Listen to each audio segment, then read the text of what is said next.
हाँ, स्टैंड। हाँ, वो कल लग जाएगा।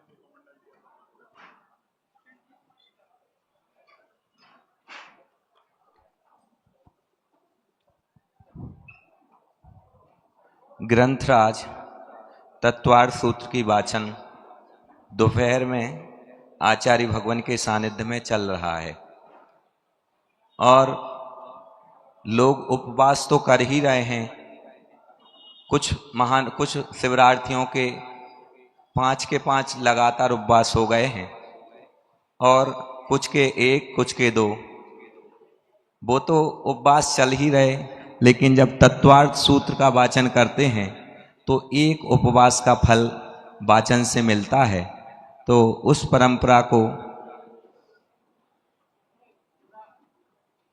जी।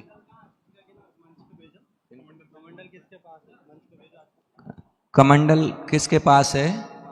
कमंडल लाएं। नहीं, इतना अच्छा नहीं लगेगा, मैं उससे बोल रहा हूं। हाँ।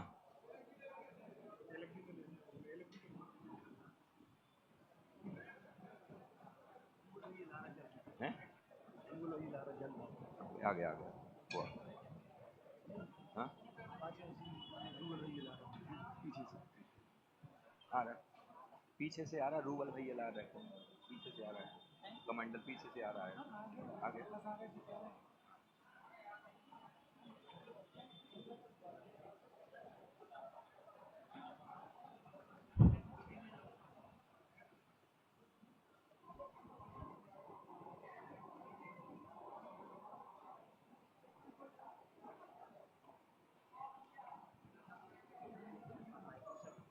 तो कर दे, बोलना तो।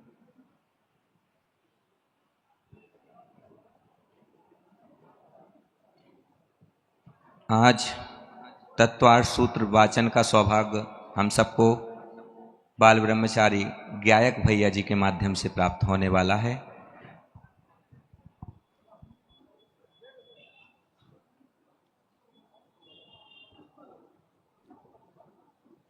आइए।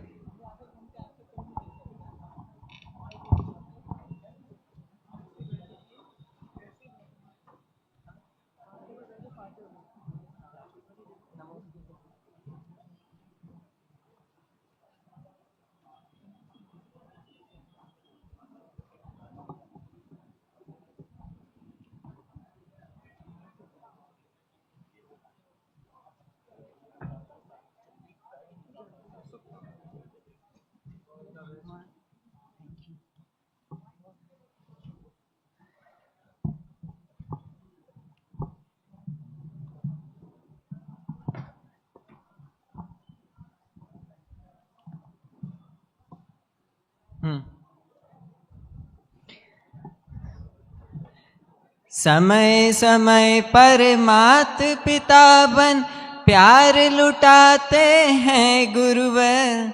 समय समय पर समय सार का सार बताते हैं गुरुवर। समय समय पर जीवन का लक्ष्य बताते हैं गुरुवर। समय समय पर मांझी बन पार लगाते हैं गुरुवर। आदिम तीर्थंकर श्री आदिनाथ भगवान की, अनंत अनंत सिद्ध परमेश्वरी भगवंतों की, आचार्य श्री ज्ञान सागर जी महामुनिराज की, आचार्य गुरुवर श्री विद्यासागर जी महामुनिराज की, आचार्य समय सागर जी महामुनिराज की, आचार्य संघ की। अत आमनाय स्वाध्याय बेलायम का उत्सर्गम भूमियम।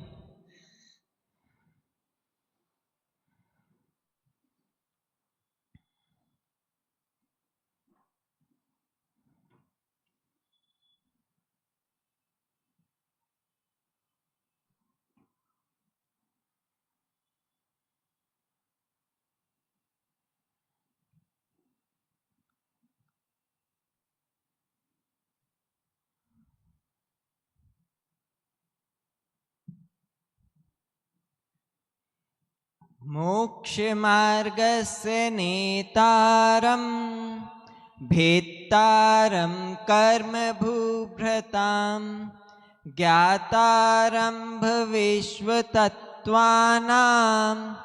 वन्दे तद्गुणलब्धये।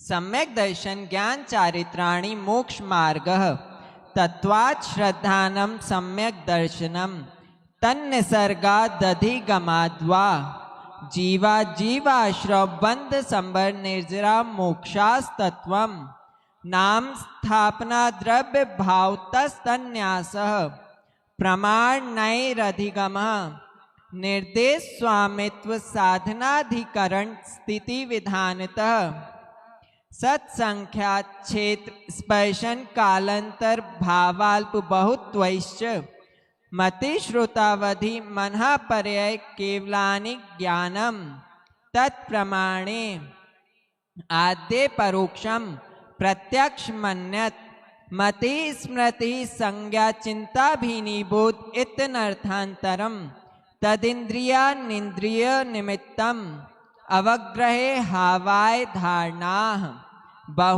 बहुभिक्षिप्रा निश्रता नुक्त ध्रुवाणां क्षेत्राणाम् अर्थस्य व्यंजनस्यावग्रह न चक्षुरनिन्द्रियाभ्यां श्रुतं मतिपूर्वं द्वैनिक द्वादश भेदं भप्रत्ययो वधिर्देवनारकाणां क्षयोपशम निमित्तः षड्विकल्पः शेषाणां ऋजु विपुलमति मनः पर्ययः विशुद्ध प्रतिपाताभ्यां तद्विशेषः विशुद्धि क्षेत्र स्वामी विषयेभ्यो वधि मनः पर्ययोः मतिश्रुतयो निबंधो द्रव्येष्व सर्व पर्यायेषु रूपेष्ववधे तदनंत भागे मनः पर्ययस्य सर्वद्रव्य पर्यायेषु केवलस्य एकादीनि भाज्यानि युगपदे कस्मिन्ना चतुर्भ्य मतिश्रुतावध्यो विपर्यश्च सदसतोरविशेषाद् यद्रक्षोपलब्धेरुन्मत्वत् नैगम संग्रह व्यवहार अर्जु सूत्र शब्द समभिरूढ़ैर्बम्भूता नयाः इति तत्त्वासूत्रे प्रथमोऽध्याय। नमो नमः। औपशमिक छायकौ भावौ मिश्रस्य जीवस्य स्वतत्वमौदैक पारिणामिकौ च द्विनवाष्टादशैकविंशति त्रिभेदा यथाक्रमं सम्यक् चारित्रे ज्ञान दर्शन दान लाभ भोगो भोग वीर्याणि च ज्ञानाज्ञान दर्शन लब्धयश्चतुष्त्री पंचभेदा सम्यक् चारित्र संयमा संयमाश्च गति कषाय लिंग मिथ्या दर्शना ज्ञाना संयता सिद्ध लेश्याश्चतुष्त्रे कैक षड्भेदा जीव भव्या भव्यत्वानि च उपयोगो लक्षणम स द्विविधोष्ट चतुर्भेदः संसारिणो मुक्ताश्च समनस्का मनस्काः संसारिणस्त्रसस्थावराः पृथिव्यप्तेजो वायु वनस्पतयः स्थावराः द्वि इंद्रियादयस्त्रसाः पंचेन्द्रियाणि द्विविधानि निर्वृत्त्युपकरणे द्रव्येन्द्रियं लब्धोपयोगौ भावेन्द्रियं स्पर्शन रसन घ्राण चक्षुः श्रोत्राणि स्पर्श रस गंध वर्ण शब्दास्तदर्थाः श्रुतमनीन्द्रियस्य वनस्पत्यन्तानामेकं कृमिपिपीलिका भ्रमर मनुष्यादीनामेकैक वृद्धानि संज्ञनः समनस्काः विग्रह गतौ कर्मयोगः अनुश्रेणी गति अविग्रह जीवस्य विग्रहवती च संसारिणः प्राक् चतुर्भ्य एक समया विग्रह एकम द्वौ तीन द्वानाहारकः सन्मूर्छन गर्भोपपादा जन्म सचित्त शीत संवृताः सेतरा मिश्राश्चैकशस्तद्यो नयः जरायुजाण्डच पूतानां गर्भः देवनारकाणां मुक्पादः शेषाणां सम्मूर्छनम् औदारिक वैक्रियकाहारक तैजस कर्मणानि शरीराणि परम परम सूक्ष्मम प्रदेशतो संख्ये गुणम प्राक तैजसात अनंत गुणे परे अप्रतिघाते अनादि संबंधे च सर्वस्य तदादीनि भाज्यानि युपदे कस्मिन्ना चतुर्भय निरुपभोग मंत्यम गर्भ सन्मूर्छनज माध्यम औपपादिकम वैक्रियकम लब्धि प्रत्ययम च तैजस्मपि शुभम विशुद्धम अव्याघाति चाहारकम प्रमत्त संयतस्यैव नारक सम्मूर्छनो नपुंसकानि न देवाः शेषास्त्री वेदाः औपपादिक चर्मोत्तम देह संख्ये वर्षायुषो नपवर्त्यायुषः इति तत्वा सूत्रे द्वितीयो अध्याय। नमो नमः। रत्न शर्करा बालुका पंक धूम तमो महातमः प्रभा भूम्यो घनाम्बुवाताकाश प्रतिष्ठा सप्ताधोदः तासु 30 पंचविंशति पंचदश दश त्रि पंचोनैक नरक सत्सहस्राणि पंच चैव यथाक्रमम् नारका नित्या शुक्तलेश्या परिणाम देह वेदना विक्रियाः परस्परोदीरित दुःखाः संक्लिष्टा सुरोदीरित दुःखाश्च प्राक् चतुर्थ्या ते स्वेक त्रि सप्त दश सप्तदश द्वाविंशति त्रयस्त्रिंशत् सागरोपमा सत्त्वानां परा स्थितिः जम्बूद्वीप लवणोदादयः शुभ नामानो द्वीप समुद्राः द्वैर्द्वैर्विष्खम्बाः पूर्व पूर्व परिक्षेपिणो वलयाकृतयः तन्मध्ये मेरु नाभिर्वृत्तो योजन सत्सहस्र विष्खम्भो जम्बूद्वीपः भरत हेमवत हरिविधे रम्यक हैरण्यवतैरावत वर्षा क्षेत्राणि तद्विभाजिनः पूर्वापरायता हिमवन महाहिमवन निषद नील रुक्मी शिखरिणो वर्षधर पर्वताः हेमार्जुन तपनीय वैड्यूर रजत हेममयाः मणि विचित्र पार्श्वा उपरि मूले च तुल्य विस्ताराः पद्म महापद्म तिगिंच केसरी महापुंडरीक पुंडरीका हृदास्तेषामुपरि प्रथमो योजन सहस्रायामस्तदर्थ विष्कम्भो हृदः 10 योजनावगाः तन्मध्ये योजनम पुष्करम तद्द्विगुण द्विगुणा हृदाः पुष्कराणि च तन्निवासिन्यो देव्यः श्री ह्री धृति कीर्ति बुद्धि लक्ष्म्यः पल्योपमस्ततयः ससामानिक परिषत्काः गंगा सिंधु रोहित दोहितास्या हरित हरिकांता सीता सीतोदा नारी नरकांता सुवर्ण रूप्यकूला रक्ता रक्तोदाः सरितस्तन्मध्यगाः द्वयोर्द्वयोः पूर्वाः पूर्वगाः शेषास्तो परगाः 14 नदी सहस्र परिव्रता गंगा सिंधवादयो नद्यः भरतः 26 पंचयोजन शत विस्तारः 6 भागा योजनस्य तद्द्विगुण द्विगुण विस्तारा वर्षधर वर्षा विदेहांताः उत्तरा दक्षिण तुल्याः भरतैरावत्योर्वृद्धिरासौ 60 समयाभ्याम उत्सर्पिण्य व सर्पिणीभ्यां ताभ्याम अपरा भूम्यो वस्थिताः 1 2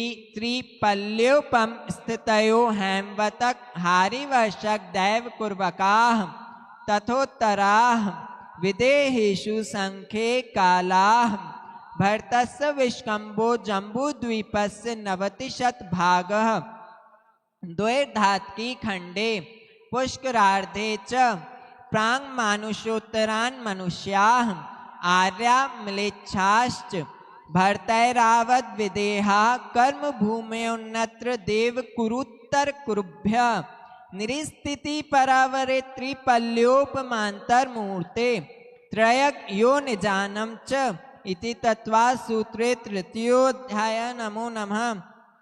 देवाश्चतुर्निकायाः आदितस्तिषु पीतान्तलेश्याः दशाष्ट पंच द्वादश विकल्पाः कल्पोपन्न पर्यन्ताः इंद्र सामानिक त्रायस्तेंस पारिषदात्म रक्ष लोकपालानिक प्रकीर्ण का भी योग किल विशिकाश चैकश त्रायस्त्रिंस लोकपाल वर्ज्या व्यंतर ज्योतिष्काः पूर्व्यो द्विन्द्राः काय प्रविचारा आ ऐशानात् शेषाः स्पर्श रस शब्द मना प्रविचाराः परे प्रविचाराः भवनवासिनो सुरनाग विद्युत सुपर्णाग्नि वातस्तनितो दधि द्वीप दिक् कुमाराः व्यंतराः किन्नर किम पुरुष महोरग गंधर्व यक्ष राक्षस भूत पिशाचाः ज्योतिष्काः सूर्या चंद्रमसौ ग्रह नक्षत्र प्रकीर्णक तारकाश्च मेरु प्रदक्षिणा नित्य गत्यो नृलोके तत्कृतः काल विभागः बहिरवस्थिताः वैमानिकाः कल्पोपपन्नाः कल्पातीताश्च उपरि उपरि सौधर्म ईशान सानत कुमार महेंद्र ब्रह्म ब्रह्मोत्तर लांतव कापिष्ट शुक्र महाशुक्र सतार सहस्रा रेस्वानत प्राणतयो राणा च्युतयो नवसु ग्रैव्यकेषु विजय वैजयंत जयंता पराजितो जितेषु सर्वात् सिद्धौ च स्थिति प्रभाव सुख दुतिलेशा विशुद्धिद्रियावधि विषयतोधिकाः गति शरीर परिग्रहाभिमानतो हीनाः पीत पद्म शुक्ल लेशा द्वित्रिशेषेषु प्राग ग्रैव्यकेभ्यः कल्पाः ब्रह्मलोकालया लौकान्तिकाः सारस्वतादित्य वहन्यरुण गर्द त्वे तुषिता व्यावाधारिष्टाश्च विजयादिषु द्विचर्माः औपपादिक मनुष्येभ्यः शेषास्त्रज्ञ योनिजनयः स्थिति रसुर नाग सुपर्ण द्वीप शेषाणाम सागरोपम त्रिपल्योपमार्दहीन मिता सौधर्म ईशान्यो सागरोपमे अधिके सानत कुमार महेंद्रयो सप्त त्रिसप्त नवैकादश त्रयोदश पंचदश भीरधिकानि तु आर्णाच्युता दूर्धमेकैके नवसु ग्रैव्यकेषु विजयादिषु सर्वात् सिद्धौ च अपरापल्योपम अधिकम परतः परतः पूर्वा पूर्वानंतरा नारकाणां च द्वितीयादिषु 10 सहस्राणि प्रथमायां भवनेषु च व्यंतराणां च परापल्योपम अधिकम ज्योतिष्काणां च तदष्ट भागो परा लौकान्तिकानाम् अष्टौ सागरोपमाणि सर्वेषाम् इति तत्वा सूत्रे चतुर्थोऽध्याय। नमो नमः। अजीव काया धर्मा धर्माकाश पुद्गलाः द्रव्याणि जीवाश्च नित्यावस्थितान्य रूपाणि रूपिणा पुद्गलाः आकाशादेक द्रव्याणि निष्क्रियाणि च असंख्याः प्रदेशा धर्मा धर्मैक जीवानाम् आकाशस्यानन्ताः संख्याश्च पुद्गलानां नाणोः लोकाकाशे वगाः धर्मा धर्मयो कृत्स्ने एक प्रदेशादिषु भाज्यः पुद्गलानाम् असंख्ये भागादिषु जीवानां प्रदेश संहार विसर्पाभ्यां प्रदीपवत् गति स्थित्युपग्रहौ धर्मा धर्मयोरुपकारः आकाशस्यावगाः शरीर वांग मनः प्राणापानाः पुद्गलानां सुख दुख जीवित मरणोपग्रहाश्च परस्परोपग्रहो जीवानां वर्तना परिणाम क्रियाः परत्वा परत्वे च कालस्य स्पर्श रस गंध वर्णवन्तः पुद्गलाः शब्द बंध सौक्ष्म स्थौल्य संस्थान भेद तमच्छाया तपोद्योतवन्तश्च अणवः स्कंधाश्च भेद संघातेभ्यः उत्पद्यन्ते भेदादणुः भेद संघाताभ्यां चाक्षुषः सद्द्रव्य लक्षणम् उत्पाद वै द्रव्ययुक्तं सत् तद्भावा वयं नित्यम् अर्पिता नर्पित सिद्धे स्निग्ध रुक्षत्वात् बंध न जघन्य गुणानां गुण साम्ये सदृशानां द्वैधिकादि गुणानां तु बंदेधिकौ पारिणामिकौ च गुण पर्यायवत् द्रव्यं कालश्च सोऽनंत समयः द्रव्याश्रया निर्गुणा गुणाः तद्भावः परिणामः इति तत्त्वसूत्रे पंचमोऽध्यायः। नमो नमः।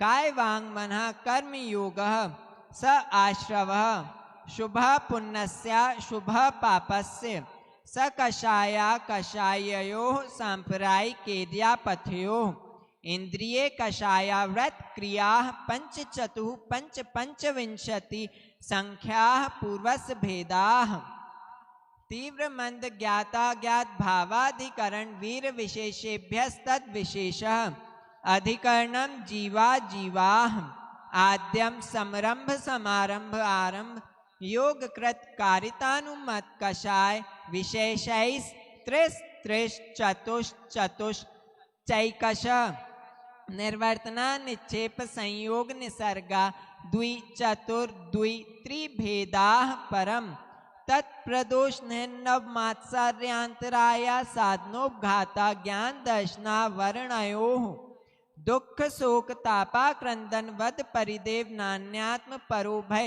स्थानान्य सद्वेद्यस्य भूतवृत्त्यनुकंपा दान सराग संयमादि योग शांति शौचमिति सद्वेद्यस्य केवली श्रुत संग धर्म देवावर्णवादो दर्शन मोहस्य कषायो दया तीव्र परिणामश्चारित्र मोहस्य बभारंभ परिग्रहत्तम नारकस्यायुष माया तैर्यग्योनस्य अल्पारंभ परिग्रहत्तम मानुषस्य स्वभाव मार्दवम च निशील व्रतत्वम च सर्वेषां सराग संयम संयमा संयमा काम निर्जरा बाल तपांसी दैवस्य सम्यक्त्वम च योग वक्रता विसंवादनम चा शुभस्य नाम्नः तद विपरीतम शुभस्य दर्शन विशुद्धिर विनय संपन्नता शील व्रतेष्वनतिचारो भीक्ष ग्रहणोपयोग संवेगौ शक्ति त्याग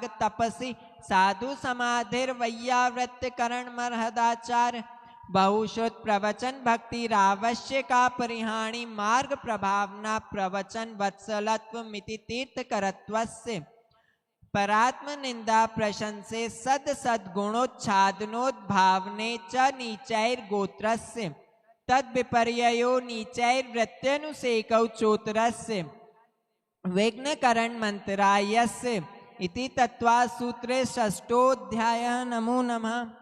हिंसा नतस्तेया ब्रह्म परिग्रहेभ्यो विरतिर्व्रतम देश सर्वतोणु महति तत्स्थैर्याथम भावना पंच पंच वांग मनोगुप्तीर्या दान निक्षेपण समित्या लोकित पान भोजनानि पंच क्रोध लोभ भीरुत्व हास्य प्रत्याख्यानानि अनुबीची भाषणम च पंच शून्यागार विमोचिताभास परोपरोधाकरण भैक्ष्य शुद्धि सधर्मा विसंवादा पंच स्त्री राग कथा श्रवण तन मनोहरांग निरीक्षण पूर्व रतानुस्मरण श्रेष्ठ रस स्वशरीर संस्कार त्यागा पंच मनोज्ञा मनोज्ञेन्द्रिये कषाय विषय राग द्वेष वर्जनानि पंच हिंसा दिश बिहा मुत्रा पाया वद दर्शनम दुख में वा मैत्री प्रमोद कारुण्य माध्यस्थानी च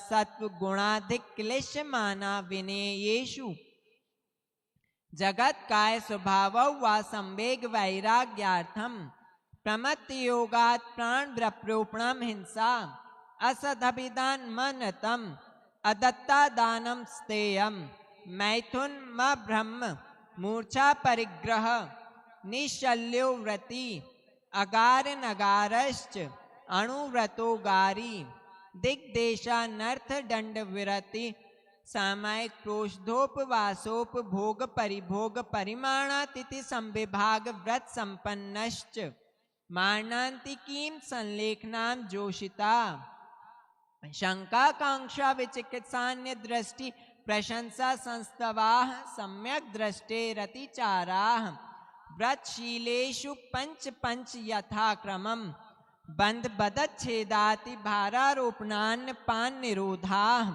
मिथ्योपदेश रहो व्याख्यान कूटलेख क्रिया न्यासापहार साकार मंत्र भेदाः स्तेन प्रयोग तदाहता दान विरुद्ध राज्यातिक्रम हीनाधिक मानोन्मान प्रतिरूपक व्यवहाराः पर विवाह करने त्वरिका परिगृहीता गमनानंग क्रीड़ा काम तीव्राभिनिवेशाः क्षेत्र वस्तु हिरण्य सुवर्ण धन धान्य दासी दास कुप भांड प्रमाणातिक्रमाः ऊर्ध्वाधस तिर्यक व्यतिक्रम क्षेत्र वृद्धि स्मृत्यंत्राधानानि आनयन पेश्य प्रयोग शब्द रूपानुपात पुद्गल छेपाः कंदर्प कौत्कुच मौखर्या समीक्षाधिकरणोपभोग परिभोगा नर्थक्यानि योग दुष्प्रणिधानानादर स्मृतुनुपस्थानानि अप्रत्यवेक्षिता प्रमाजितोत्सर्गा दान संस्थरोप्रमणानादर स्मृतुनुपस्थानानि सचित्त संबंध सम्मिश्राभिशब्दु पक्वाहाराः सचित्त निक्षेपापिधान पर व्यपदेश मात्सर्य कालातिक्रमाः जीवित मरना शंशा मित्रानुराग सुखानुबंध निदानानि अनुग्रहार्थम स्वसाति सर्गो दानम विधि द्रव्य दात्री पात्र विशेषा तद विशेषः इति तत्वासूत्रे सप्तमोऽध्यायः। नमो नमः। मिथ्या दर्शना विरति प्रमाद कषाय योगा बंध हेतवः स कषायत्वात् जीवः कर्मणो योग्यान पुद्गला न दत्ते स बंध प्रकृति स्थित्यनुभव प्रदेशास्तद विधेयः आद्यो ज्ञान दर्शनावरण वेदनीय मोहिनीय यायोर्नाम गोत्रांतरायाः पंचनवद्वयष्टाविंशति चतुर्द्वि चत्वारिंशत् द्वि पंच भेदाः यथाक्रमम् मतिश्रुतावधि मनः पर्याय केवलानां चक्षुरचक्षुरवधि केवलानां निद्रा निद्रा निद्रा प्रचला प्रचला प्रचला स्त्यान वृद्धेयश्च सद सद वेद्ये दर्शन चारित्र मोहिनिया कषाय कषाय वेदनीयाख्यास त्रिद्वि नव षोडश भेदाः सम्यक्त मिथ्यात्व तदुभयान्य कषाय कषायौ हास्य रति शोक भय जुगुप्सा स्त्री पुण्य पुंसक वेदा अनंतानुबंध प्रत्याख्यान संज्वलन विकल्पाश्चैकश क्रोधमान माया लोभा नारक तैरक योन मानुष दैवानि गति जाति शरीरांगोपांग निर्वाण बंधन संघात संस्थान संघनन स्पर्श रस गंध वर्णानुपूर्व गुरु लघुप घात परघाता तपोद्योतोच्छ्वास विहायो गतयः प्रत्येक शरीर त्रस सुभग सुस्वर शुभ सूक्ष्म पर्याप्ति स्थिरादे यशः कीर्ति सेत्राणि तीर्थकरत्वं च उच्चैः नीचैश्च दान लाभ भोगो भोग वीर्याणाम् आदितस्तृष्णां मंत्रायस्य च त्रिंशत् सागरोपम कोटिकोट्यः परा स्थितिः सप्ततिर्मोहिनीयस्य विंशतिर्नाम गोत्रयोः त्रयस्त्रिंशत् सागरोपमान्यायुषः अपरा द्वादश मूर्ता वेदनीयस्य नाम गोत्रयोरष्टौ शेषाणां मन्तर्मुहूर्ता विपाकोऽनुभवः स यथा नाम ततश्च निर्जरा नाम प्रत्ययाः सर्वतो योग विशेषात् सूक्ष्मै क्षेत्रावगाः स्थिताः सर्वात्म प्रदेशेष्व नन्तानंत प्रदेशाः सद्वेद्य शुभायुर्नाम गोत्राणि पुण्यम अतोन्यत पापम इति तत्वासूत्रे अष्टमोऽध्यायः। नमो नमः।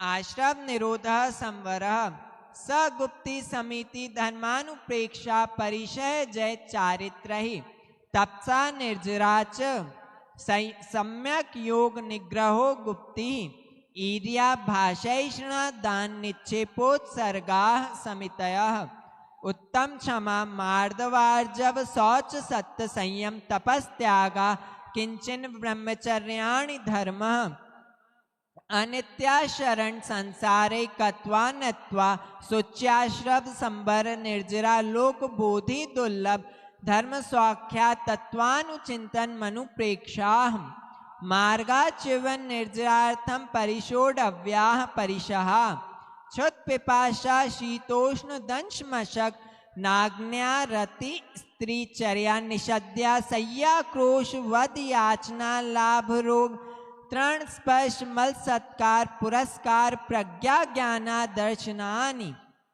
सूक्ष्म सांपराय छदमस्त वीतरागयोश चतुर्दश एकादश जिने बादर सांपराय सर्वे ज्ञानावर्णे प्रज्ञा ज्ञाने दर्शन मोहांतरायो रदर्शना लाभौ चारित्र मोहे नाग्न्या रति स्त्री निषद्या क्रोश याचना सत्कार पुरस्काराः वेदनीय शेषाः एकादयो भाज्या युगपदे कस्मिन्नैकोनविंशते सामायिकच्छेदोपस्थापना परिहार विशुद्धि सूक्ष्म सांपराय यथाख्यातमिति चारित्रम् अंशनाव मौदर्य वृत्ति परिसंख्यान रस परित्याग विविक्त सय्यासन काय क्लेशा वायव तपः प्रायश्चित विनय वैयाव्रत स्वाध्याय व्युत्सर्ग ध्यानान्युत्तरम नव चतुर्दश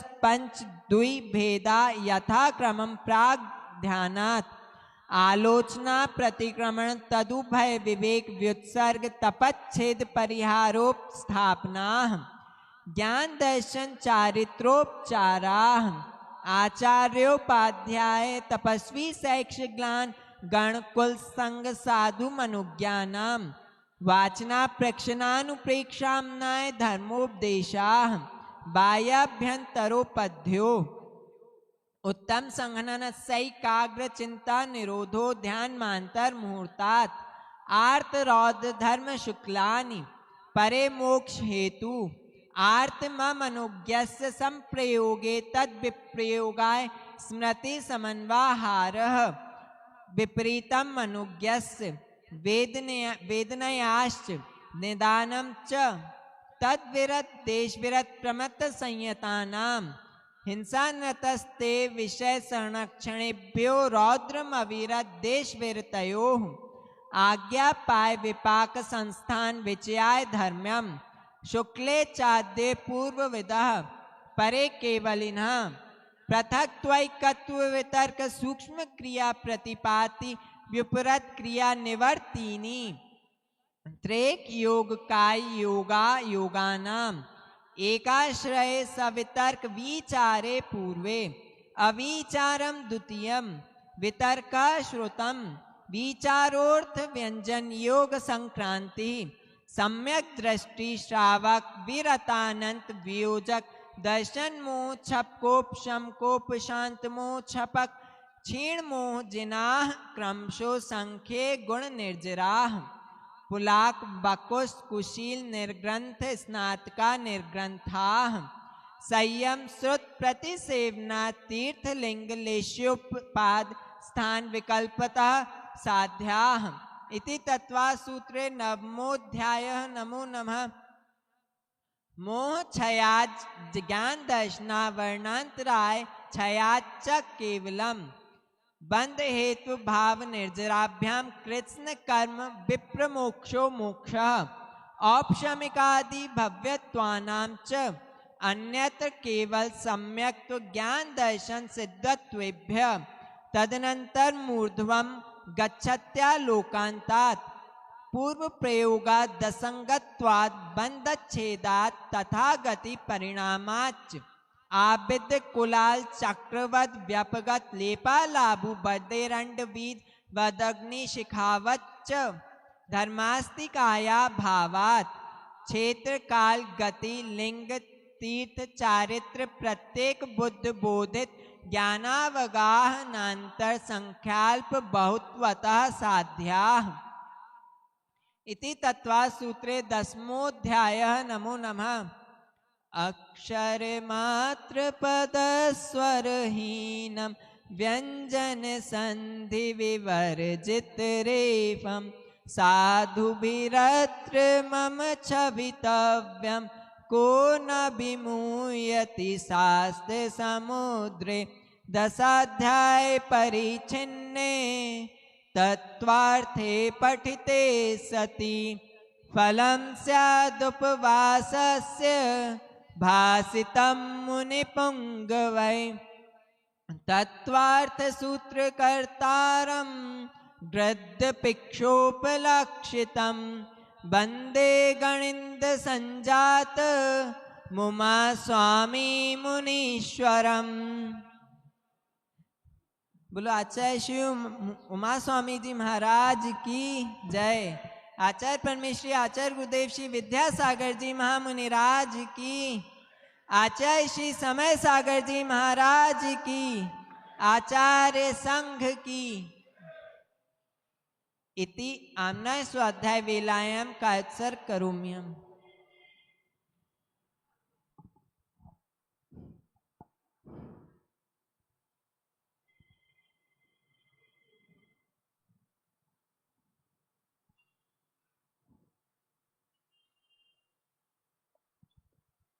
उदक चंदन तंदुल पुष्प कई चर सुदीप सुदूप फलार्घ कई धवल मंगल गान रवा कुले जिन ग्रहे जिन सूत्र महम यजे। ओम ह्रीं आचार्य उमा स्वामी विरचित तत्वार्थ सूत्रस्य 10 अध्यायेभ्यो अनर्घ पद प्राप्तये अर्घ्यम निर्वपामि ते।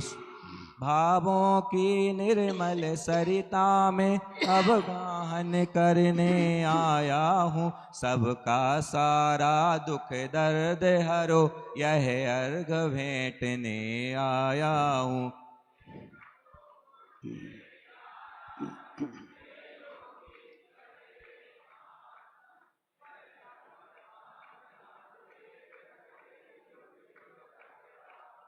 ओम ह्रूं अष्टोत्तर शताचार्य अस्माकं भगवन् संश्रोमणी आचार्य गुरु विद्यासागर महामुनीन्द्राय अर्घ्यम निरपामते।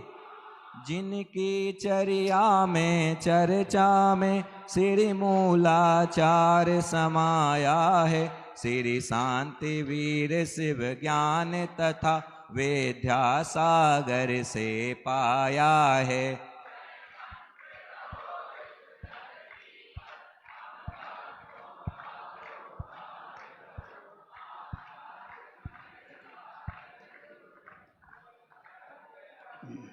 ओम ह्रूम अष्टोत्तर शताचार्य साक्षात विराजमान आचार्य भगवान श्री समय सागर महामुनीन्द्राय अनर्घ पद प्राप्त अर्घ्यम निरपामेते। आचार्य भगवान की बगिया में इतने सुंदर सुंदर महकते हुए फूल हैं कि उनका गुणानुवाद किया जाए तो कम होगा। चाहे वो लौकिक शिक्षा के क्षेत्र में देखा जाए, सभी जितने भी ब्रह्मचारी हैं उच्च शिक्षा प्राप्त हैं और उनकी डिग्रियां या उनको मिले मेडल बताने लगे तो बहुत समय लग जाएगा।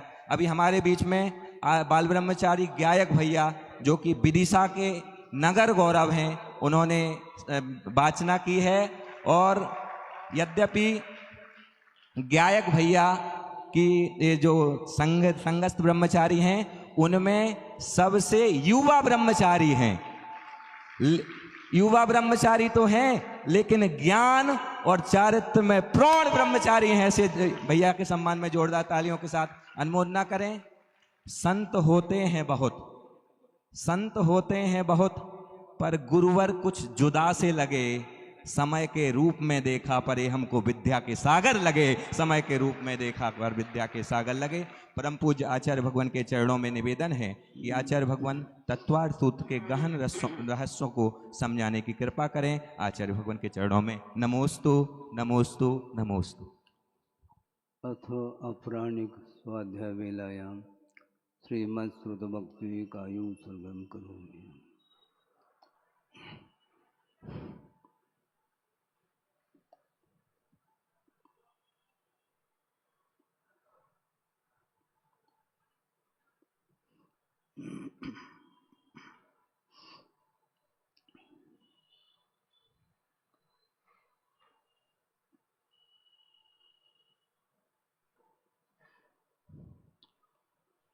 ओकारं बिन्दुसंयुक्तं नित्यं ध्यायन्ति योगिनः कामदं मोक्षदं चैव ओंकाराय नमो नमः।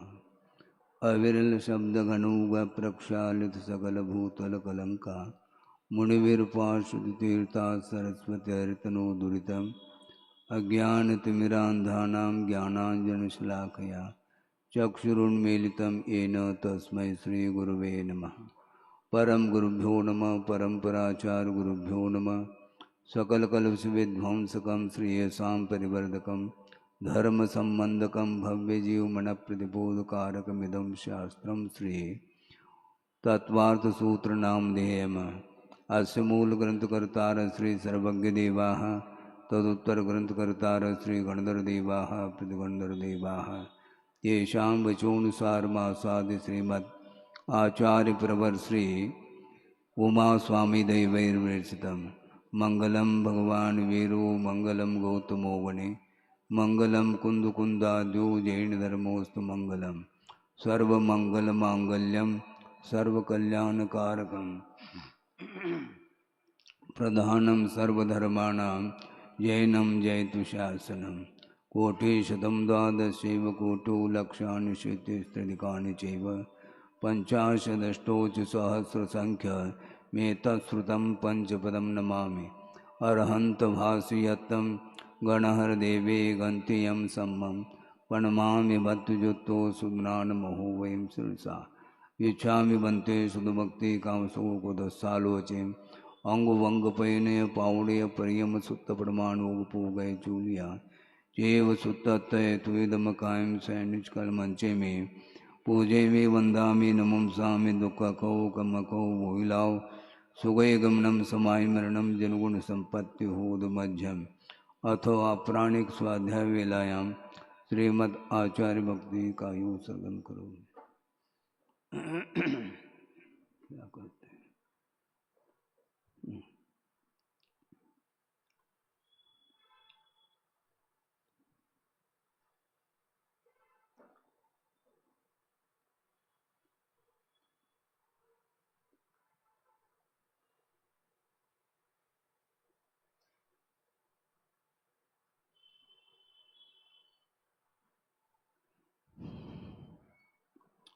श्रुतजलधिपारगेभ्य स्वपरमत विभावना पटुमतिभ्य सुचरितपूर्णदेभ्यो नमो गुरुभ्यो गुणगुरुभ्य छत्तीस गुण समग्रे पंचम्याचार करण संदर्शे शिष्यानुग्रह कुशले धम्मायुर्ये सदा वंदे गुरुभक्त संयमेनय तरंत संसार सायरम घोरम चुन्नन्ते अट्टकम मम जन्मन मरणम न पावेन्ते ये नित्यं व्रतमंत्र होम निरता ध्यानाग्निहोत्राकुला षट्कर्मा विरता तपो धनधना साधु क्रिया साधव शील प्रावरणा गुण प्रहरणा चंद्रार्गतेजोदिका मोक्षद्वार कपाट पाटनपटा प्रीणन्तु मां साधव गुरुव पांतुनो नित्यं ज्ञान दर्शन नायका चारित्राणवगंभीरा मोक्ष मार्गोपदेशका इच्छामि बन्ते आयुर्बते कामसुको दस्सालोचयं सम्मनान सम्मदंसनसंसर्जुत्वानं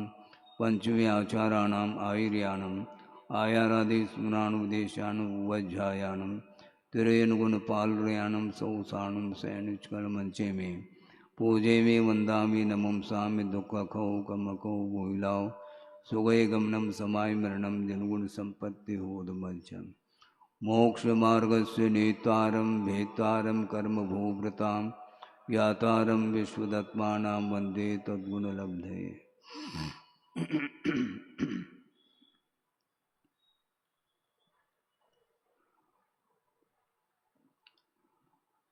यह पंचम अध्याय है जिसमें अजीव तत्व का वर्णन किया जा रहा है।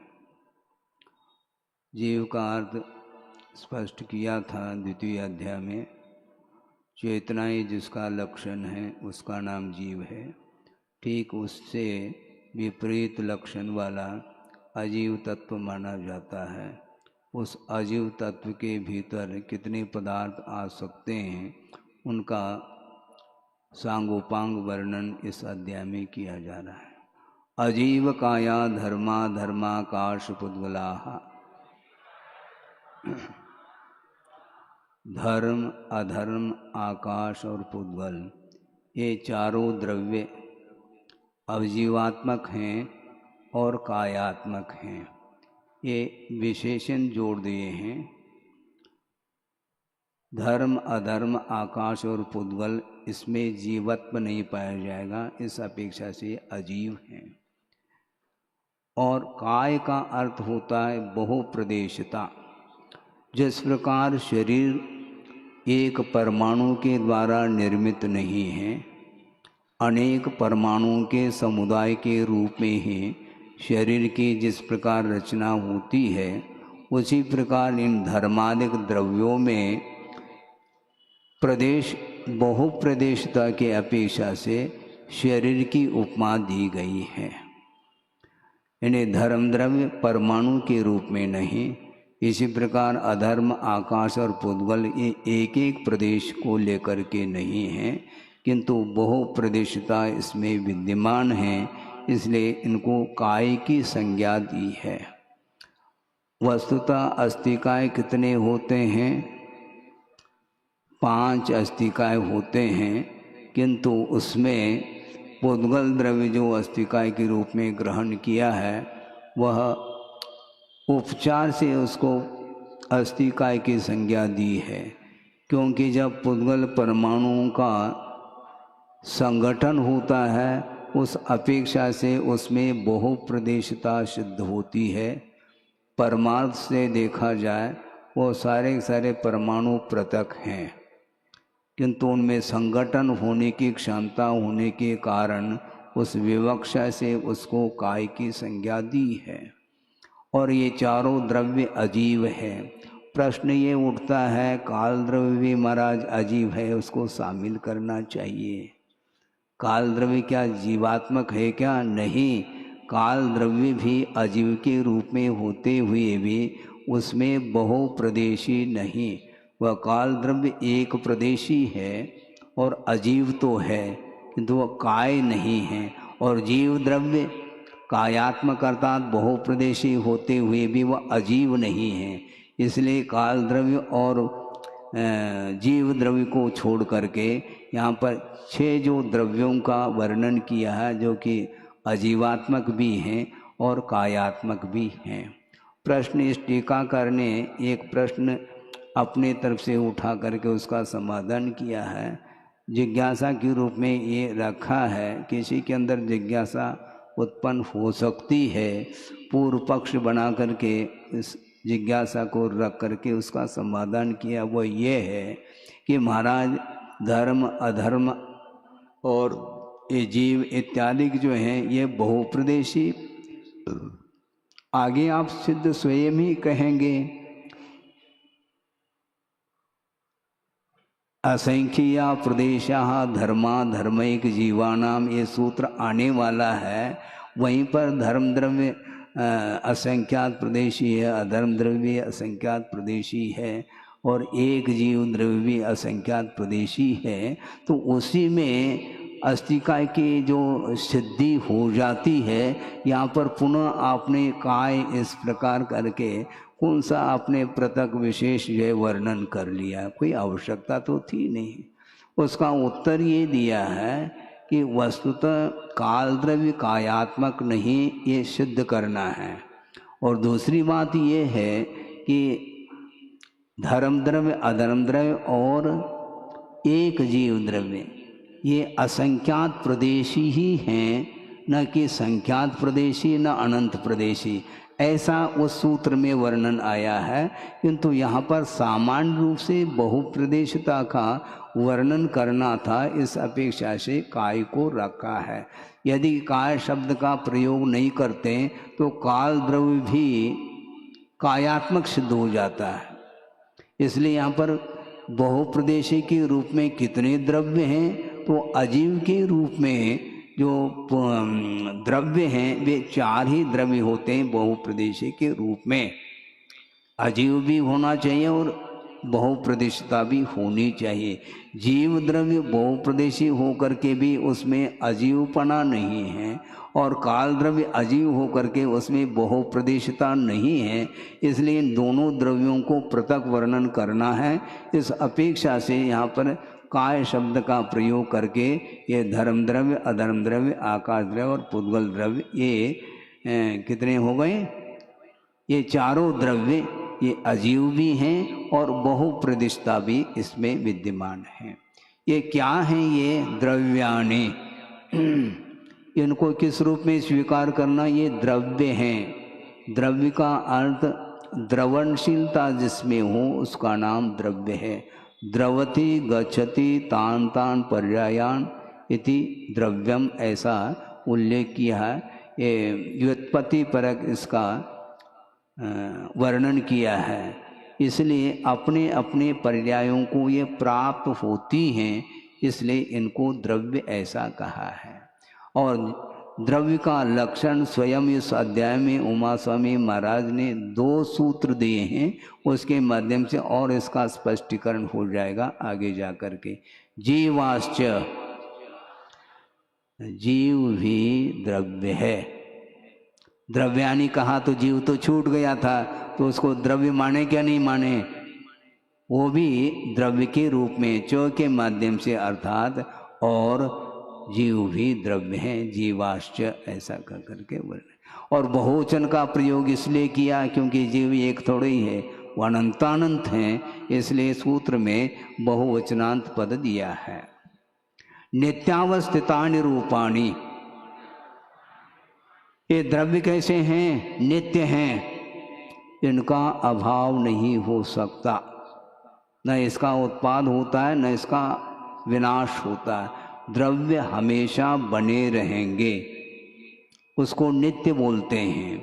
और अवस्थित का अर्थ जितनी संख्या में विद्यमान है ये द्रव्य, उतनी संख्या में अवस्थित रहेंगे। यानी 6 ही द्रव्य हैं, 5 भी नहीं और 7 भी नहीं। ये अवस्थित इसी को बोलते हैं। अपनी संख्या से वह अपनी संख्या को छोड़ करके अधिक के रूप में वह उनका सद्भाव नहीं पाया जा सकता, इसलिए वो नित्य भी हैं, अवस्थित भी हैं और अरूपी हैं। पुद्गल द्रव्य महाराज शामिल है उसमें, उसको भी अरूपी ग्रहण कर लें क्या? उसके लिए अलग सूत्र आ रहा है। मुख्य रूप से धर्म, अधर्म और आकाश ये नित्य भी हैं, अवस्थित भी हैं और साथ साथ ही अरूपी हैं। यानी इसमें रूपीपना नहीं पाया जाएगा। तो रूपी का निषेध करने से रसादिक का भी निषेध हो जाता है। ऐसा नहीं कि रूप का अभाव हो गया तो रसादिक उसमें पाए जाते हैं, उसमें भी हम रस लेना चाहेंगे, ऐसा संभव नहीं। जहाँ पर रूप का निषेध हो जाता है वहाँ पर स्पर्श, रस, गंध, इन सब का निषेध अपने आप में हो जाता है, क्योंकि एक दूसरे के साथ ये सहचरिता रखते हैं। इनका अविनाभावी संबंध होने के कारण रूप का निषेध करने से रसादि का भी निषेध हो जाता है। इस प्रकार धर्म, अधर्म, आकाश ये नित्य भी हैं, अवस्थित भी हैं और अरूपी हैं। किंतु पुद्गल द्रव्य अरूपी नहीं है। वह पुद्गल द्रव्य नित्य तो हैं और अवस्थित भी हैं, किंतु वो अरूपी नहीं। तो क्या है? रूपिणः पुद्गलाः। पुद्गल द्रव्य रूपी है, पुद्गल द्रव्य एक नहीं है, इसलिए बहुवचन का प्रयोग किया है, पुद्गलाः। तो रूपिणः यह भी बहुवचनांत पद है, क्योंकि वह व्यंजनांत हैं, इसलिए रूपिणः ऐसा शब्द का निर्माण होता है। तो रूपी पुद्गल द्रव्य जो है वह रूपी है। रूपी का अर्थ मात्र रूपीपना ही नहीं, उसमें स्पर्श, रस, गंध, वर्ण भी समाहित है, ऐसा इसका अर्थ है। आकाशादेक द्रव्याणि, आकाश तक ये एक एक द्रव्य हैं। प्रथम सूत्र जो आया है अजीव काया धर्मा धर्माकाश पुद्गलाः, तो आकाश तक ले लेना, अर्थात धर्म द्रव्य, अधर्म द्रव्य और आकाश द्रव्य, यहाँ तक जो द्रव्य हैं वो एक एक हैं, अनेक नहीं हैं। तो अनेक नहीं है तो द्रव्य हम कह देते हैं, द्रव्यानि क्यों कहा? इसलिए कहा धर्म अधर्म और आकाश तीनों मिलकर के बहुवचनांत पद रखा है। अपने आप में अनेक धर्म द्रव्य अनेक हो गए, अधर्म द्रव्य अनेक हो गए, आकाश द्रव्य अनेक हो गए, ऐसा अर्थ नहीं लेना। आकाश द्रव्य तक ही एक एक ही द्रव्य हैं, ऐसा इसका अर्थ है। और एक एक द्रव्य हो करके वे और कैसे निष्क्रियाणि च। देखो कितनी विशेषता है, सूत्र निर्माण करने के पीछे कितना तथ्य भरा हुआ है। पुद्गल द्रव्य को इन्होंने शामिल नहीं किया पहले, क्योंकि वो एक एक द्रव्य हैं, और पुद्गल द्रव्य अनेक होकर के भी वह एक नहीं है, इसलिए उससे वह भिन्न हो जाएगा। तो निष्क्रियाणि च यह सूत्र जो है पुद्गल द्रव्य के लिए लागू नहीं होता। जो धर्म अधर्म और आकाश जो एक एक द्रव्य हैं ये ही निष्क्रिय हैं, पुद्गल द्रव्य सक्रिय हैं, इससे सिद्ध हो जाता है। तो पुद्गल द्रव्य सक्रिय सिद्ध हो गया तो काल द्रव्य भी हम सक्रिय मान ले? नहीं, उसका वर्णन हम अलग करेंगे, क्योंकि वह सक्रिय नहीं होते हुए भी वह असंख्यात कालामु हैं, इसलिए उसको एक के रूप में स्वीकार नहीं करते हैं। इस प्रकार जो क्रिया से रहित होते हैं उनको निष्क्रिय कहा। क्रिया का अर्थ बहुत अच्छी परिभाषा दी है पूज्यपाद स्वामी ने। द्रव्य की वह पर्याय जो आभ्यंतर और बहिरंग निमित्त के माध्यम से देशांतर प्राप्ति में जो हेतुभूत द्रव्य की पर्याय है उसका नाम क्रिया कहा है। परिणमन और क्रिया में बड़ा अंतर है, इसको भी आपको समझ लेना चाहिए। जो द्रव्य क्रियाशील नहीं है किंतु परिणमन का अभाव हुआ है ऐसा नहीं, स्थान से स्थानांतर होने रूप जो स्थिति है उसका नाम क्रिया कहा, किंतु एक स्थान पर रहते हुए भी उनमें परिणमन तो निरंतर होता ही रहता है। यदि परिणमन का अभाव मान लिया जाए तो द्रव्य का ही अभाव हो जाएगा। जैसे धर्म द्रव्य अधर्म द्रव्य आकाश द्रव्य ये सारे निष्क्रिय हैं, किंतु निष्क्रिय होते हुए भी उनमें परिणमन निरंतर होता रहता है। इस प्रकार ये क्रिया से रहित कितने द्रव्य हो गए? ये धर्म अधर्म और आकाश ये तीनों द्रव्य क्रिया से रहित हैं। अब देखो कोई ये कह सकता है कि महाराज जीव द्रव्य क्रियाशील है क्या? नहीं है, जीव द्रव्य भी है महाराज। संसार दशा में तो फिर भी ठीक है, गति नाम कर्म के उदय से ये एक देश से दूसरे देशांतर्गत चला जाए, किंतु जो शुद्ध परमेष्टि हैं उनको तो निष्क्रिय मान लो। नहीं, वो भी सक्रिय, क्योंकि यहाँ से एक समय लगा है वहाँ तक जाने के लिए। यदि उनमें निष्क्रियता होती तो सिद्ध परमेष्टि हम और आपके बीच में ही बैठे रहते, वो ऐसा थोड़ी होगा। उनमें भी क्रियाशीलता है, अतः जीव द्रव्य भी सक्रिय है। सक्रिय द्रव्य मात्र दो ही द्रव्य हैं, एक जीव और पुद्गल, बाकी सारे निष्क्रिय हैं। असंख्या प्रदेशा धर्माधर्मैक जीवाना। इन द्रव्यों की अपेक्षा से कितनी प्रदेशता इनमें है, ये कितने प्रदेश को अपने पास रखते हैं, उसको यहाँ पर स्पष्ट करने के लिए सूत्र दिया है। धर्म अधर्म और एक जीव। क्या कहा? धर्म अधर्म और एक जीव। इनके पास कितने प्रदेश हैं? असंख्यात प्रदेश हैं। प्रदेश का अर्थ क्या होता है? जो अविभागी पुद्गल परमाणु आकाश के जितने क्षेत्र में वह रहता है व्याप्त होकर के, उस क्षेत्र का नाम एक प्रदेश कहा है। तो इस प्रकार आकाश द्रव्य में धर्म द्रव्य अधर्म द्रव्य और एक जीव द्रव्य भी पाया जाता है। तो उसके पास कितने प्रदेश हैं?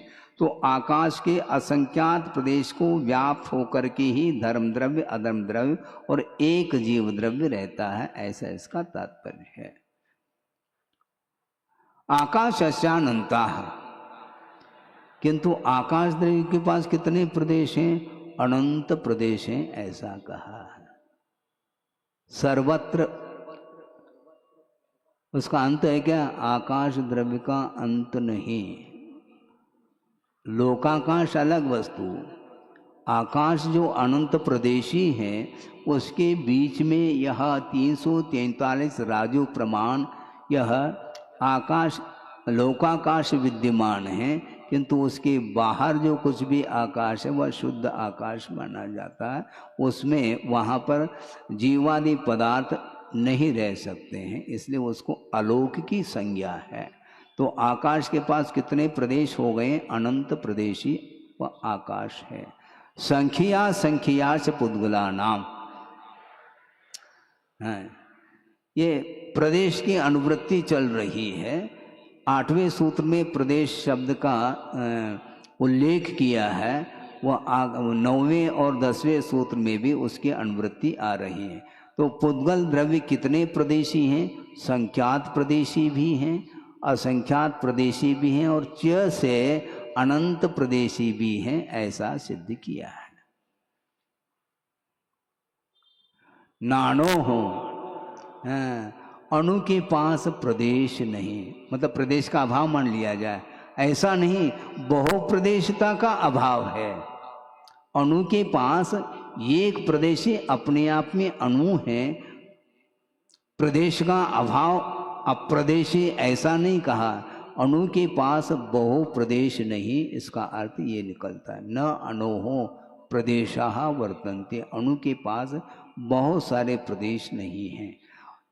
इनका अवस्थान कहाँ पर है? धर्म द्रव्य, अधर्म द्रव्य, आकाश द्रव्य, पुद्गल द्रव्य, ये कहाँ पर रहते हैं? लोकाकाशे वगाह, ये लोकाकाश में इनका अवगाह है, इनका अवकाश कहाँ पर? ये कहाँ पर रहते हैं? लोकाकाश में। लोकाकाश किसको बोलते हैं? जहाँ पर जीवादि द्रव्य पाए जाते हैं, धर्मादि द्रव्य पाए जाते हैं, उसका नाम लोक है।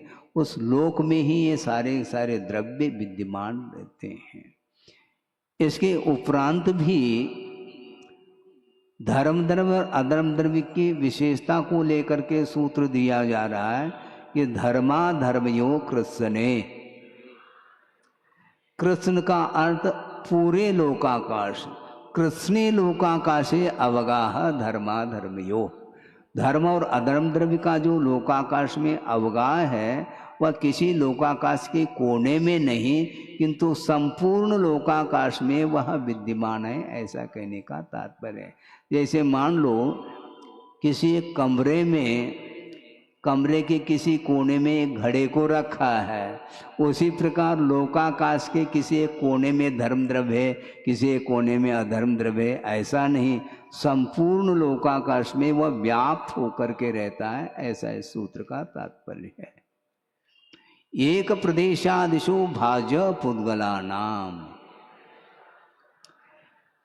किंतु धर्म द्रव्य और अधर्म द्रव्य के समान संपूर्ण लोकाकाश में व्याप्त होकर के नहीं रहता। कौन? पुद्गल द्रव्य। तो किस रूप में?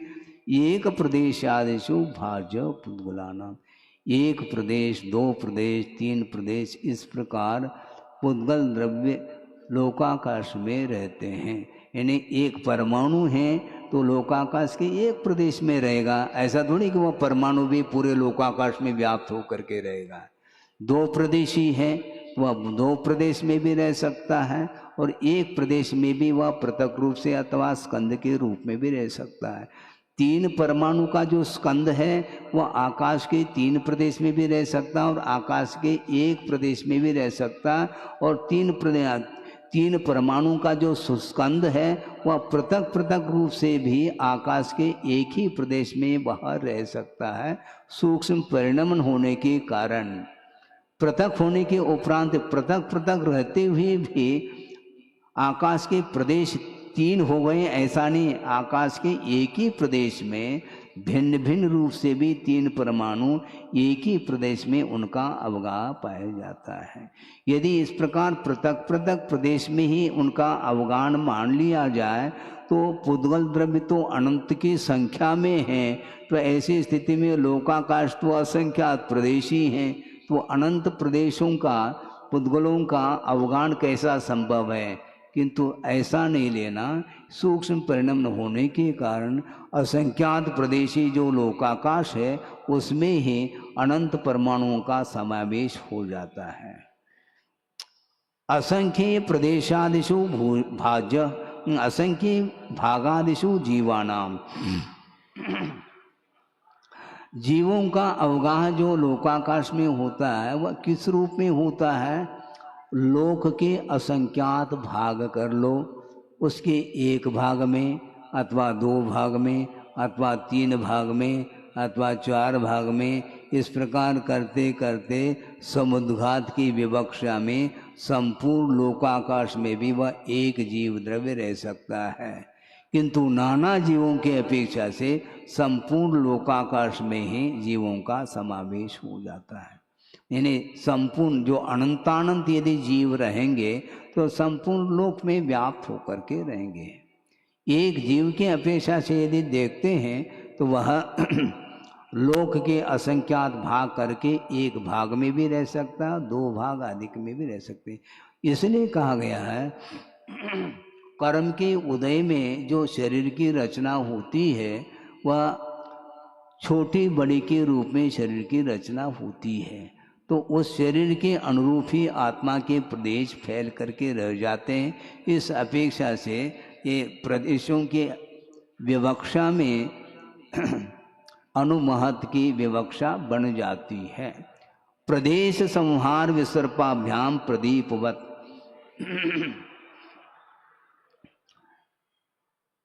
आत्म प्रदेश अर्थात जीव के प्रदेशों में संकोच विस्तार की स्थिति बनती है।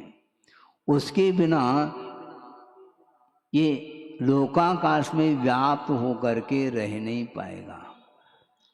प्रदेश तो उसके पास असंख्यात ही है, इसके उपरांत भी ये संकुचित होकर के रहता है, तो वह एक भाग में भी रह सकता है। शरीर छोटा मिल गया, बड़ा मिल गया तो हाथी का शरीर है तो उसके प्रदेश बढ़ गए, ऐसा नहीं, वो भी असंख्यात ही है किंतु फैल करके रह रहे हैं। क्योंकि प्रदीप अर्थात दीपक का उदाहरण दिया है, दीपक को आपने जलाया है और उसके ऊपर एक आवरण यदि मान लो एक पात्र को ढक देते हैं तो उस पात्र के आकार को लेकर के उस दीपक का प्रकाश भीतर फैल जाता है, और उस आवरण को हटा देंगे तो दीपक का प्रकाश और फैल जाता है। इसी प्रकार आत्म प्रदेशों में संकोच विस्तार की परिणति बनती है, ऐसा इसका आशय है। गति स्थित्युपग्रहो धर्मा धर्मयोर उपकारः, धर्म द्रव्य और अधर्म द्रव्य का उपकार क्या? उपकार अर्थात और कुछ नहीं, सहयोग की अपेक्षा से कथन किया जा रहा है। गति और स्थिति की अपेक्षा से, यानी जो जीव और पुद्गल द्रव्य सक्रिय हैं तो वो जीव और पुद्गल गमन कर रहे हैं मान लो, तो गमन करते हुए जीव और पुद्गल के गमन में जो सहयोग प्रदान करता है उसका नाम धर्म द्रव्य है।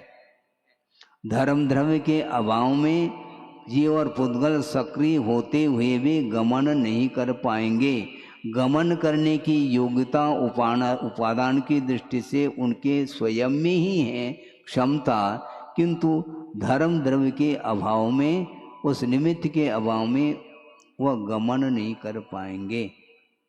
जैसे समझने के लिए, जो रेल के गमन में पटरी सहाई, रेल चल रही है बिना पटरी के, ट्रेन जो चलती है वह बिना पटरी के चलती है क्या? पटरी पर चलती है, बिना पटरी के वह ट्रेन चल नहीं सकती। चलने की क्षमता ट्रेन में है किंतु पटरी के बिना वह चल नहीं पाएगी। उसी प्रकार जीव और पुद्गल में स्थानांतरित होने की क्षमता स्वयं में है किंतु निमित्त के बिना उसकी गति संभव नहीं। इसलिए ये धर्म द्रव्य अधर्म द्रव्य जीव और पुद्गल के गमन में सहयोग प्रदान कर रहे हैं किंतु प्रेरक निमित्त नहीं, ये ध्यान रखना। धर्म द्रव्य अधर्म द्रव्य ये परस्पर में, ये यदि मान लो ये भी प्रेरक होते हैं तो धर्म द्रव्य गमन में प्रेरणा देगा, और अधर्म द्रव्य ठहरने में प्रेरणा देगा, तो ऐसी स्थिति में आपस में भी संघर्ष हो जाएगा। ऐसा होता नहीं, इसलिए वह उदासीन निमित्त है। हम चलना चाहें तो वह सहयोग प्रदान करते हैं, नहीं चलना चाहें तो कोई बाधा नहीं है। इस प्रकार धर्म और अधर्म द्रव्य का सहयोग जीव और पुद्गल के गमन में सहयोग मिल जाता है। आकाश श्यावगाह, यहाँ पर भी उपकार शब्द की अनुवृत्ति है। आकाश का क्या उपकार है? समस्त द्रव्यों के लिए अवकाश देना, ये आकाश द्रव्य का सहयोग है। और आप लोग क्या समझते हैं, हमने जगह दी है तुम्हें? अच्छा, आकाश ने जगह दी है क्या तुमने जगह दी? बताओ। हैं? तुम जगह खरीद नहीं पाओगे, ये ध्यान रखो।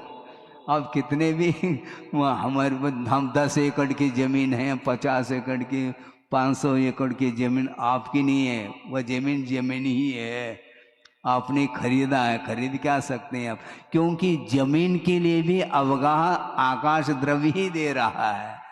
प्रत्येक द्रव्य के अवगाह अर्थात अवकाश देने में आकाश द्रव्य का ही सहयोग है, ऐसा इसका अर्थ होता है। और आकाश द्रव्य के लिए कौन देता है अवगाह?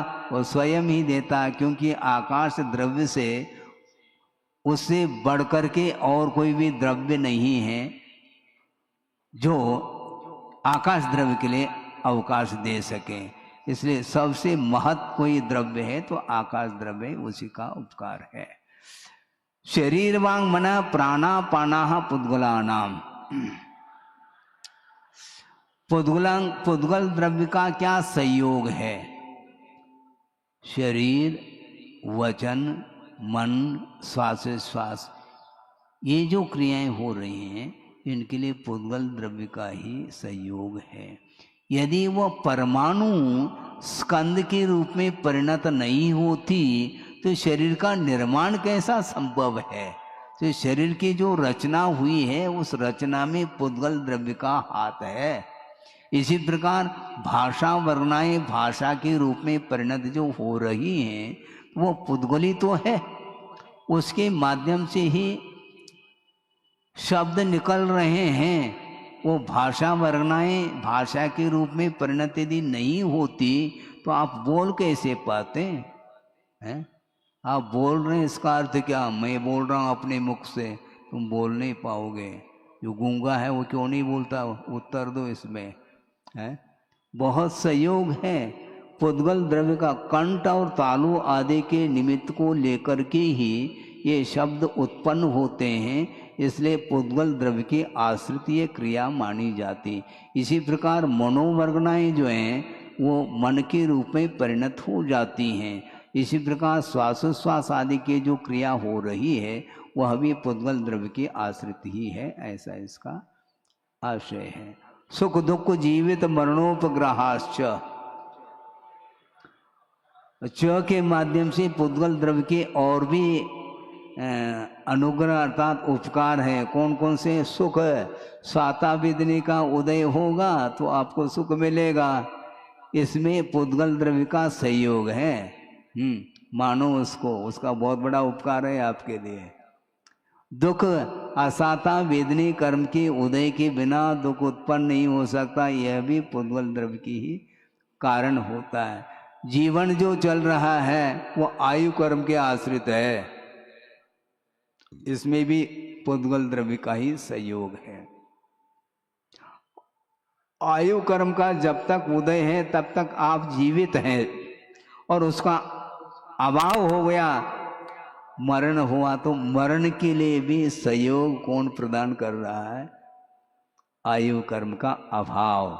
आयु कर्म के अभाव से मरण, आयु कर्म के उदय से जीवन, और साता कर्म के उदय से क्रमशः सुख और दुख उत्पन्न होता है। इस अपेक्षा से भी पुद्गल द्रव्य का उपकार माना जाता है। दूसरी बात ये है, ये पुद्गल द्रव्य का जीव द्रव्य के ऊपर तो सहयोग हो गया, किंतु पुद्गल का पुद्गल के ऊपर भी सहयोग होता है क्या? होता है? क्यों नहीं होता है? आप भवन निर्माण कर रहे हैं, किसका किसके ऊपर हो रहा हूँ मुझे बताओ आप। भवन जो निर्माण हुआ वह पाषाण के द्वारा ही तो हुआ, परस्पर में उसको आपने जोड़ दिया। यदि वह परमाणु के रूप में हो तो भवन का निर्माण नहीं हो सकता। दूसरी बात यह है, मान लो कोई बर्तन है, उसको साफ किया जाएगा किसके द्वारा? राख चाहिए। राख भी पुद्गल है और बर्तन भी पुद्गल है और आप मांज रहे हैं। ये पुद्गल द्रव्य का पुद्गल द्रव्य के ऊपर संयोग माना जाता है। आप वस्त्र धोते हैं, वस्त्र भी पुद्गल है और जिसके द्वारा धोया जा रहा है वह भी पौद्गलिक ही वस्तु है। इस प्रकार परस्पर में एक दूसरे के अपेक्षा से ये सहयोग प्रदान करते रहते हैं। परस्परोपग्रहो जीवानाम, जीव द्रव्य का एक दूसरे के प्रति सहयोग होता है। उदाहरण दिया है स्वामी और भृत्य अर्थात नौकर। स्वामी है और नौकर के ऊपर सहयोग दे रहा है, क्योंकि उस नौकर की आजीविका जो हो रही है वह स्वामी के ऊपर है। किंतु स्वामी के प्रति उस नौकर का भी कुछ उपकार है क्या? नहीं, हाँ बिल्कुल है। अपने बुद्धि के माध्यम से दुकान को चला रहा है, ध्यान रखो, सेठ थोड़ी चला रहा है। तो उस नौकर का भी उस स्वामी के ऊपर उपकार माना जाता है। इसी प्रकार पूजपा स्वामी ने कहा आचार्य और शिष्य इन दोनों के बीच में भी परस्पर में सहयोग है, उपकार है। महाराज ये बात समझ में नहीं आएगी। आचार्य तो शिष्य के प्रति महती कृपा की है, आचार्य महाराज ने बहुत बड़ा उपकार किया है, क्योंकि शिष्य को जो आया है उसके प्रति अनुग्रह किया है। शिष्यानुग्रह कुशले, और अनुग्रह करके उसको संस्कारित किया, शिक्षित किया, दीक्षित किया। इस अपेक्षा से आचार्य का शिष्य के प्रति बहुत बड़ा उपकार सिद्ध हो रहा है। किंतु आचार्य के ऊपर शिष्य का क्या उपकार? क्योंकि परस्पर कहा है, परस्पर कहा है तो क्या उपकार होगा? यही उपकार होगा कि आचार्य महाराज और कुछ नहीं चाहते हैं, आगम के अनुरूप शिष्य आचरण करें, इस प्रकार की उनकी भावना रहती है। क्योंकि यह निरंतर यह धर्म की परंपरा बनी रहे। यदि मान लो वह शिष्य आज्ञा के आचार्य के आज्ञा के अनुरूप चलता है, आचार्य के संकेत के अनुरूप, उनके आदेश के अनुरूप चलता है, तो शिष्य का आचार्य के ऊपर भी उपकार हो जाता है। चलना चाहिए, नहीं है तो हम चल्प चलेंगे, ऐसा चल्प नहीं चलता है। चल्प चलना हो तो घर बैठे रहते हैं, आए क्यों हो? गुरु के चरणों में आओ तो गुरु की आज्ञा के अनुरूप चलना चाहिए। ये बहुत स्वार्थी, संसारी प्राणी स्वार्थी है। संसार स्वार्थ परायणता को लेकर के चलता है। जब तक वह पक्षी छोटा है, पंख नहीं है उसके, वह बैठा है, उसके लिए उड़ उड़ करके माँ ले करके आती है और वह बैठा बैठा खाता रहता है वो बेटा। फिर पंख आ गए तो फर, गलत बात है ये है? माता पिता ने जो लड़के के ऊपर जो उपकार किया है उस उपकार को भूलना नहीं चाहिए, और माता पिता की सेवा ये लड़के का कर्तव्य बनता है। उसी प्रकार ये शिष्य का परम कर्तव्य बनता है कि आचार्य महाराज ने हमारे ऊपर बहुत कृपा की है, इसलिए उनकी आज्ञा के अनुरूप प्रत्यक्ष अथवा परोक्ष, प्रत्यक्ष तो हम आज्ञा का पालन करते हैं, परोक्ष में होता क्या है? परोक्ष में भी करो आज्ञा का पालन। आज्ञा का पालन नहीं करेंगे तो कभी भी गंतव्य प्राप्त नहीं हो सकता। इस प्रकार परस्पर में जीव का भी उपकार इन्होंने बताया। वर्तना परिणाम क्रिया परत्वा परत्वे च कालश्च, काल द्रव्य का समस्त द्रव्यों के परिणमन में काल द्रव्य सहकारी कारण है। स्वभाव की दृष्टि से, उपादान की दृष्टि से प्रत्येक द्रव्य में परिणमन करने की क्षमता होते हुए भी काल द्रव्य के निमित्त से उसमें परिणमन होता है, ऐसा स्वीकार किया। परिणाम का अर्थ भी यही है, द्रव्य में जो विभिन्न प्रकार के पर्याय उत्पन्न हो रही हैं उसमें भी काल द्रव्य का ही सहयोग है।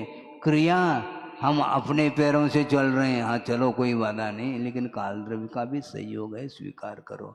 यहाँ से मान लो 25 किलोमीटर चल गए, क्रिया आपकी हो गई, लेकिन उस वहाँ तक जाने में काल का सहयोग नहीं है क्या? कितने घंटे में पहुँच गए, ये कैसे नापेंगे आप? बिना काल द्रव्य के नापो है? क्रिया में, परिणाम में, परिवर्तन में सभी काल द्रव्य का ही सहयोग, यानी निमित्त को स्वीकारना चाहिए। केवल उपादान ही उपादान ऐसा नहीं, और मात्र निमित्त ही निमित्त ऐसा भी नहीं, दोनों में जो है ना मैत्री होनी चाहिए, पूरक होकर के काम होता है। परत्वा परत्वेच काल से, परत्व और अपरत्व क्षेत्र संबंधी भी और काल संबंधी भी परत्व और अपरत्व होता है, यानी दूरी को नापने के लिए कहा गया। मान लो एक व्यक्ति है 50 साल का है और एक व्यक्ति 70 साल का है, वह 20 साल बड़ा है, ये कौन बता रहा है? काल द्रव्य तो बता रहा है कि अपने आप नाप रहे हैं, किसके आश्रित नाप रहे हैं? अपने आयु को, अपनी उम्र को आप किसके सहयोग से नाप रहे हैं? अपने आप नाप रहे हैं क्या? नहीं, ये परत्व और अपरत्व क्षेत्र की अपेक्षा से भी और काल की अपेक्षा से भी यह दूरी नापी जाती। काल द्रव्य का ही, काल से अर्थात काल द्रव्य का ये उपकार है, उपकार करता और कुछ नहीं, सहयोग की अपेक्षा से कथन किया है।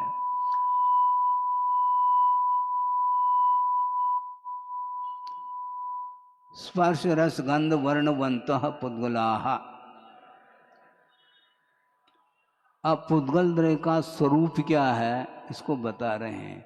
स्पर्श रस गंध और वर्ण वाले पुद्गल होते हैं। ये स्पर्श रस गंध और वर्ण ये गुण हैं, ये पर्याय नहीं है, और इस वाला ही पुद्गल होता है। और स्पर्श में, स्पर्श की जो परिणति बनती है उसकी 8 पर्याय हैं। स्निग्ध रुक्ष, हल्का भारी, शीत उष्ण, कठोर मृदु, ये 8 उसके पर्याय। रस 5 प्रकार का रस है, खट्टा मीठा कड़वा कसायला चरपरा। गंध दुर्गंध और सुगंध। वर्ण काला पीला नीला लाल और सफ़ेद। इस प्रकार ये वर्ण अपने गुण के ये पर्याय हैं, किंतु पुद्गल जो है वह स्पर्श रस गंध वर्ण गुण वाला माना जाता है, और वह गुण जो होता है वह द्रव्य से पृथक नहीं रह सकता। इसी प्रकार और वह पुद्गल किमात्मक है तो शब्द बंध सूक्ष्म स्थूल संस्थान भेद तमच्छाया तपोद्योत वंतश्च। हाँ, इन पर्यायों वाला भी पुद्गल द्रव्य होता है। शब्द है ये पौद्गलिक है, शब्द ज्ञान नहीं इसलिए कहा। सद्धो नानम न होदी इसलिए कहा क्योंकि शब्द जो है पौद्गलिक पर्याय है, जीव की पर्याय नहीं। आप शब्द पढ़ते हैं क्या? नहीं पढ़ सकेंगे आप, क्योंकि शब्द कर्णेंद्रिय का विषय है। यहाँ पर जो पढ़ा जा रहा है विषय वह शब्द के संकेत हैं। संकेत चक्षुन्द्रिय के विषय बन रहे हैं, जबकि वह शब्द कर्णेंद्रिय का विषय बनता है। तो यहाँ पर जो शब्द है जो कर्णेंद्रिय का विषय बन रहा है वह भी पुद्गल की ही पर्याय है, ऐसा कहा जा रहा है। शब्द के 2 भेद किए, एक भाषात्मक शब्द, एक अभाषात्मक शब्द। भाषात्मक जो शब्द है वो भी 2 प्रकार का, एक साक्षरी और एक निरक्षरी। साक्षरी जो है संस्कृत प्राकृत मराठी कन्नड़ हिंदी आदि आदि विभिन्न भाषाओं में जो है वह अक्षर सहित होता है, और निरक्षरी जो है वह भाषा कौन सी है, दिव्य ध्वनि आदि को लेकर के वर्णन किया। इसके बाद अभाषात्मक जो शब्द है वह भी 2 प्रकार का है, एक प्रायोगिक और एक वैशेषिक। प्रायोगिक भी वैशेषिक भी अनेक प्रकार के हो सकते हैं, जैसे मेघ गर्जना आदि को लेकर के बिजली कौन जाती है और मेघ की गर्जना आदि होती है, ये वैश्रेषिक आभासात्मक शब्द अर्थात ध्वनि है। प्रायोगिक के 4 भेद हैं, तत् वितत घन और सुचिर के भेद से। तत् उसको बोलते हैं चमड़े के माध्यम से निर्मित जो वाद्य हैं, नगाड़ा है, ढोलक, मृदंग इत्यादि, ये सारे सारे तत् के अंतर्गत आते हैं। और तार के माध्यम से निर्मित जो वाद्य हैं वे वितत वीणा आदि आ जाते हैं। और घन उसको बोलते हैं घंटा, झालर, ये सारे सारे घन के अंतर्गत। और छिद्र के माध्यम से जो ध्वनि उत्पन्न होती है उसको सुशिर बोलते हैं। ये बांसुरी हैं और भी है, हाँ शंख, हाँ बिल्कुल ठीक है, शंख है, बांसुरी हैं, बहुत सारे और भी प्रकार हो सकते हैं। इस प्रकार ये अच्छा बंद भी 2 प्रकार का, वैश्रेषिक अर्थात नैसर्गिक और प्रायोगिक। जो पुरुष प्रयोग की अपेक्षा रखे बिना जो बंद होता है वह वैश्रेषिक माना जाता है। जैसे स्निग्ध रूक्षत्वाद बंद, ऐसा स्वयं वर्णन करेंगे। स्निग्धत्व रूक्षत्व के निमित्त को लेकर के ये सारे सारे बंद होते चले जाने। विद्युत का निर्माण है और जलधारा है, अग्नि है, इंद्रधनुष है, आदि आदि। प्रयोग के पुरुष प्रयोग के निमित्त से होने वाला जो बंध है वह प्रायोगिक है, वह अजीव विषयक भी है और जीवाजीव विषयक भी है।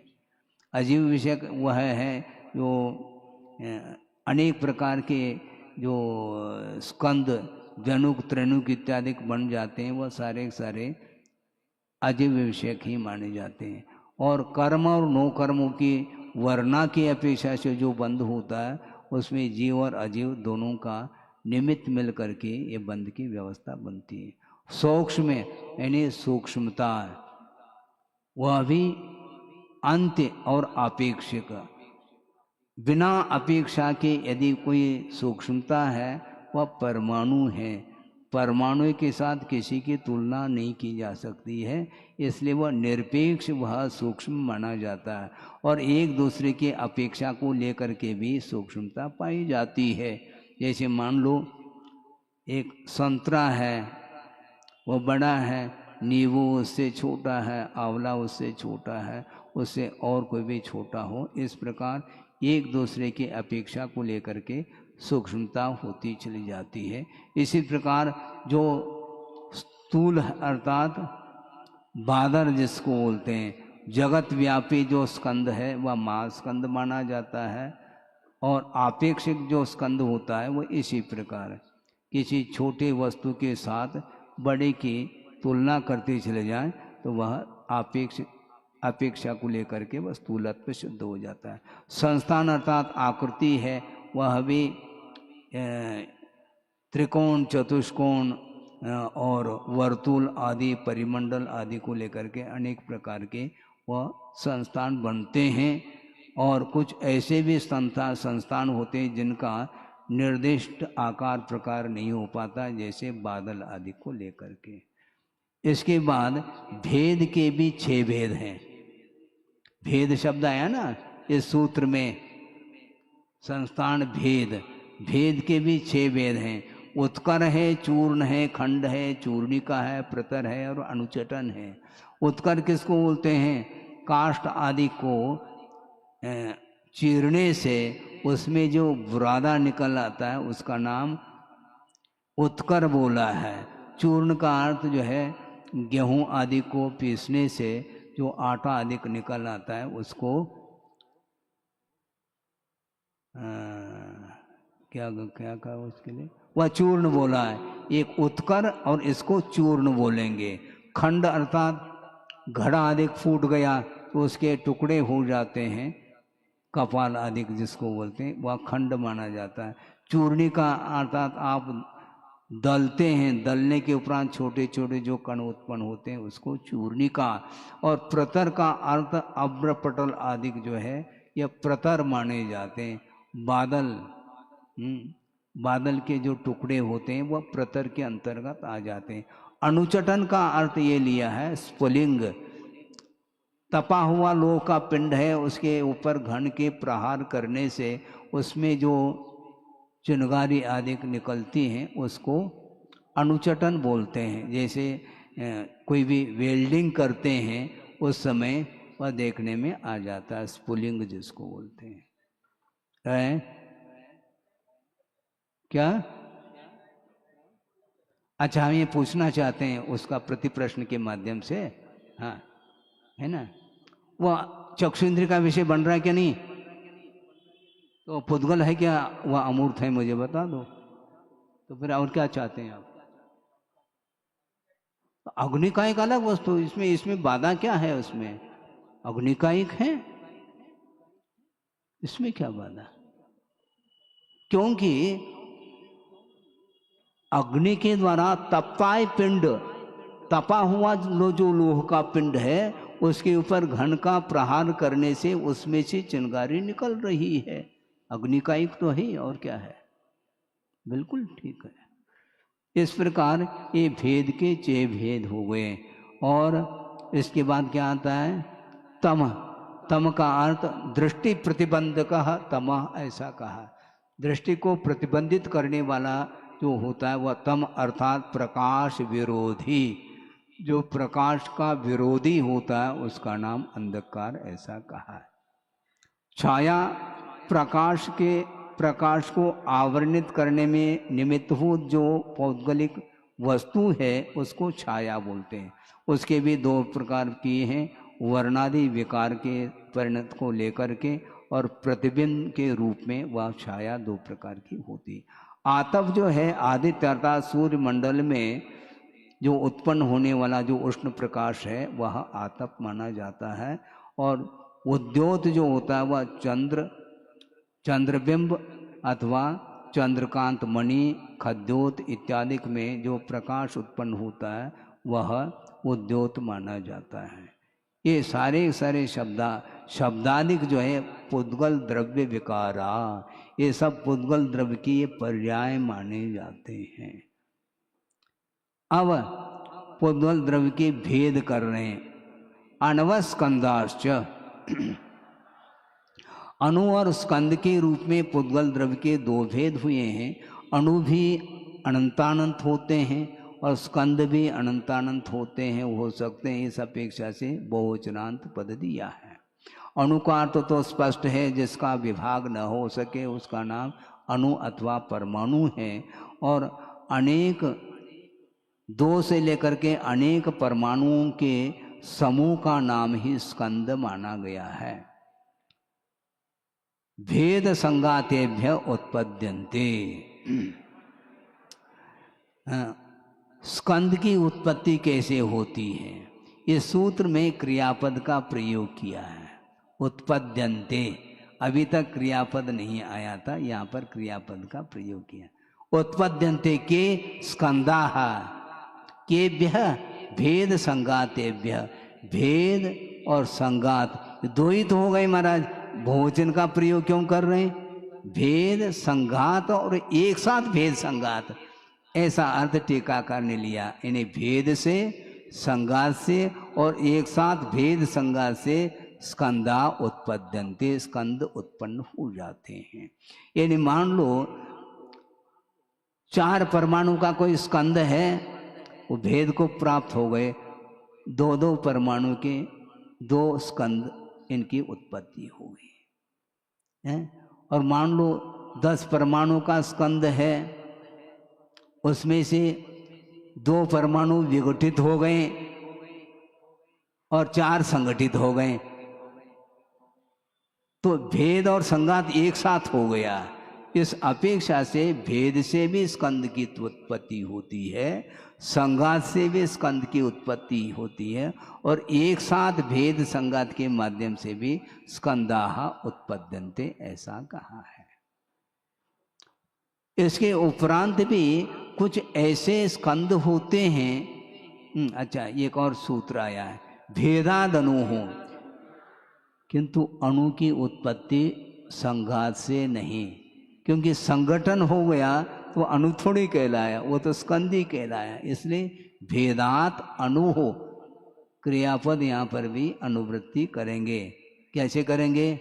भेदात अणु उत्पद्यते, अणु की उत्पत्ति भेद से होती है, जबकि स्कंद की उत्पत्ति भेद से, संघात से और एक साथ भेद संघात से। और कुछ ऐसे स्कंद हैं जो चाक्षुष नहीं होते, यानी चक्षु इंद्र के विषय नहीं बनते हैं। वे चाक्षुष कैसे बन सकते हैं? जो स्कंद होते हुए भी वो दृष्टिगत नहीं हो पा रहे हैं, वो स्कंद दृष्टिगत कब होते हैं? भेद संगाताभ्याम चाक्षुष। भेद और संगात के माध्यम से ही वह सारे स्कंद चक्षु इंद्रिय के विषय बनते हैं। जैसे ऑक्सीजन की उत्पत्ति कैसे होती है? बोलो। जल की उत्पत्ति, ऑक्सीजन और हाइड्रोजन, ये दो ही है ना, ये जो भी बोलो अपनी भाषा में, इन दोनों के भेद और संगात के माध्यम से ही वह जल की उत्पत्ति। जल तो देखने में नहीं आ रहा था, और दोनों गैस हैं, ऑक्सीजन भी और हाइड्रोजन भी, उनका भेद हो गया और एक में संगात हो गया तो जल का निर्माण हो गया। इस प्रकार। और एक उदाहरण गुरुदेव ने बहुत पहले दिया था। मान लो आपके हाथ है, हाथ में मैल जमा हुआ है, और उसमें यदि मान लो आप यूं संघर्षण करेंगे तो वहाँ पर बत्ती देखने को मिलेगी। तो वो क्या है? भेद और संगात के माध्यम से वह चाक्षुष हुआ है। ऐसा उनका ये बहुत अच्छा उदाहरण है। ऑक्सीजन और ये हाइड्रोजन आप करते रहो, ये अपने हाथ में ही है, लेकिन बिल्कुल ही धुला हुआ यदि हाथ है तो उसमें वह बत्ती देखने को नहीं मिलेगी। ये तो क्लियर है। इस प्रकार कुछ ऐसे स्कंद हैं जो अचाक्षुष होते हुए भी उनमें भेद और संगात की क्रिया होती है, तो उसके माध्यम से वह दृष्टिगत हो जाते हैं। द्रव्य का स्वरूप क्या है? सद्रव्य लक्षणम, सत ही द्रव्य का लक्षण है। वो सत क्या वस्तु महाराज? उत्पाद व्यय द्रव्य युक्तम सत। उत्पाद व्यय और द्रव्य इन तीनों वाला ही सत होता है, और वह सत ही जीव का लक्षण माना जाता है, द्रव्य का लक्षण माना जाता है। उत्पाद व्यय और द्रव्य इस वाला ही सत है, और वही सत द्रव्य का लक्षण है। उत्पाद किसको बोलते हैं? भावांतर अवाप्ति उत्पादनम उत्पादन। पर्याय अंतर की जो उत्पत्ति है उसका नाम उत्पाद बोला है। जैसे मृतपिंड से घट पर्यायवत, जो मृतपिंड है यानी मिट्टी का जो लोंदा है, उसका घट पर्याय जब उत्पन्न होगी उस समय मृतपिंड का व्यय होगा। और जब तक घट पर्याय की उत्पत्ति नहीं होगी तब तक वह मृतपिंड सामने दिख रहा है। इसका सीधा सीधा अर्थ है पूर्व पर्याय का विनाश हुए बिना उत्तर पर्याय की उत्पत्ति नहीं होती है। कुम्हार के चाक के ऊपर मिट्टी का लोंदा रखा गया है। उस लोंदे का, उस मृतपिंड का अभाव जब तक नहीं होगा तब तक घट की उत्पत्ति नहीं होगी, और घट की उत्पत्ति तब तक नहीं होगी जब तक मृतपिंड का अभाव नहीं होगा। घट पर्याय और पूर्व पर्याय का व्यय, यानी घट की उत्पत्ति हुई तो पिंड की आकृति का व्यय हुआ। जब तक घट की उत्पत्ति नहीं हुई तब तक वह मृतपिंड जो का त्यों बना हुआ है। भावांतर अवाप्ति का नाम ही उत्पाद कहा है। और मान लो मिट्टी है, और मिट्टी लोंदे के रूप में परिवर्तित हो जाती है, तो वह मिट्टी में जो पर्याय थी वह पर्याय समाप्त हो गई, और लोंदे के रूप में वह परिवर्तित होगी, और लोंदे का अभाव हुआ घट पर्याय की उत्पत्ति।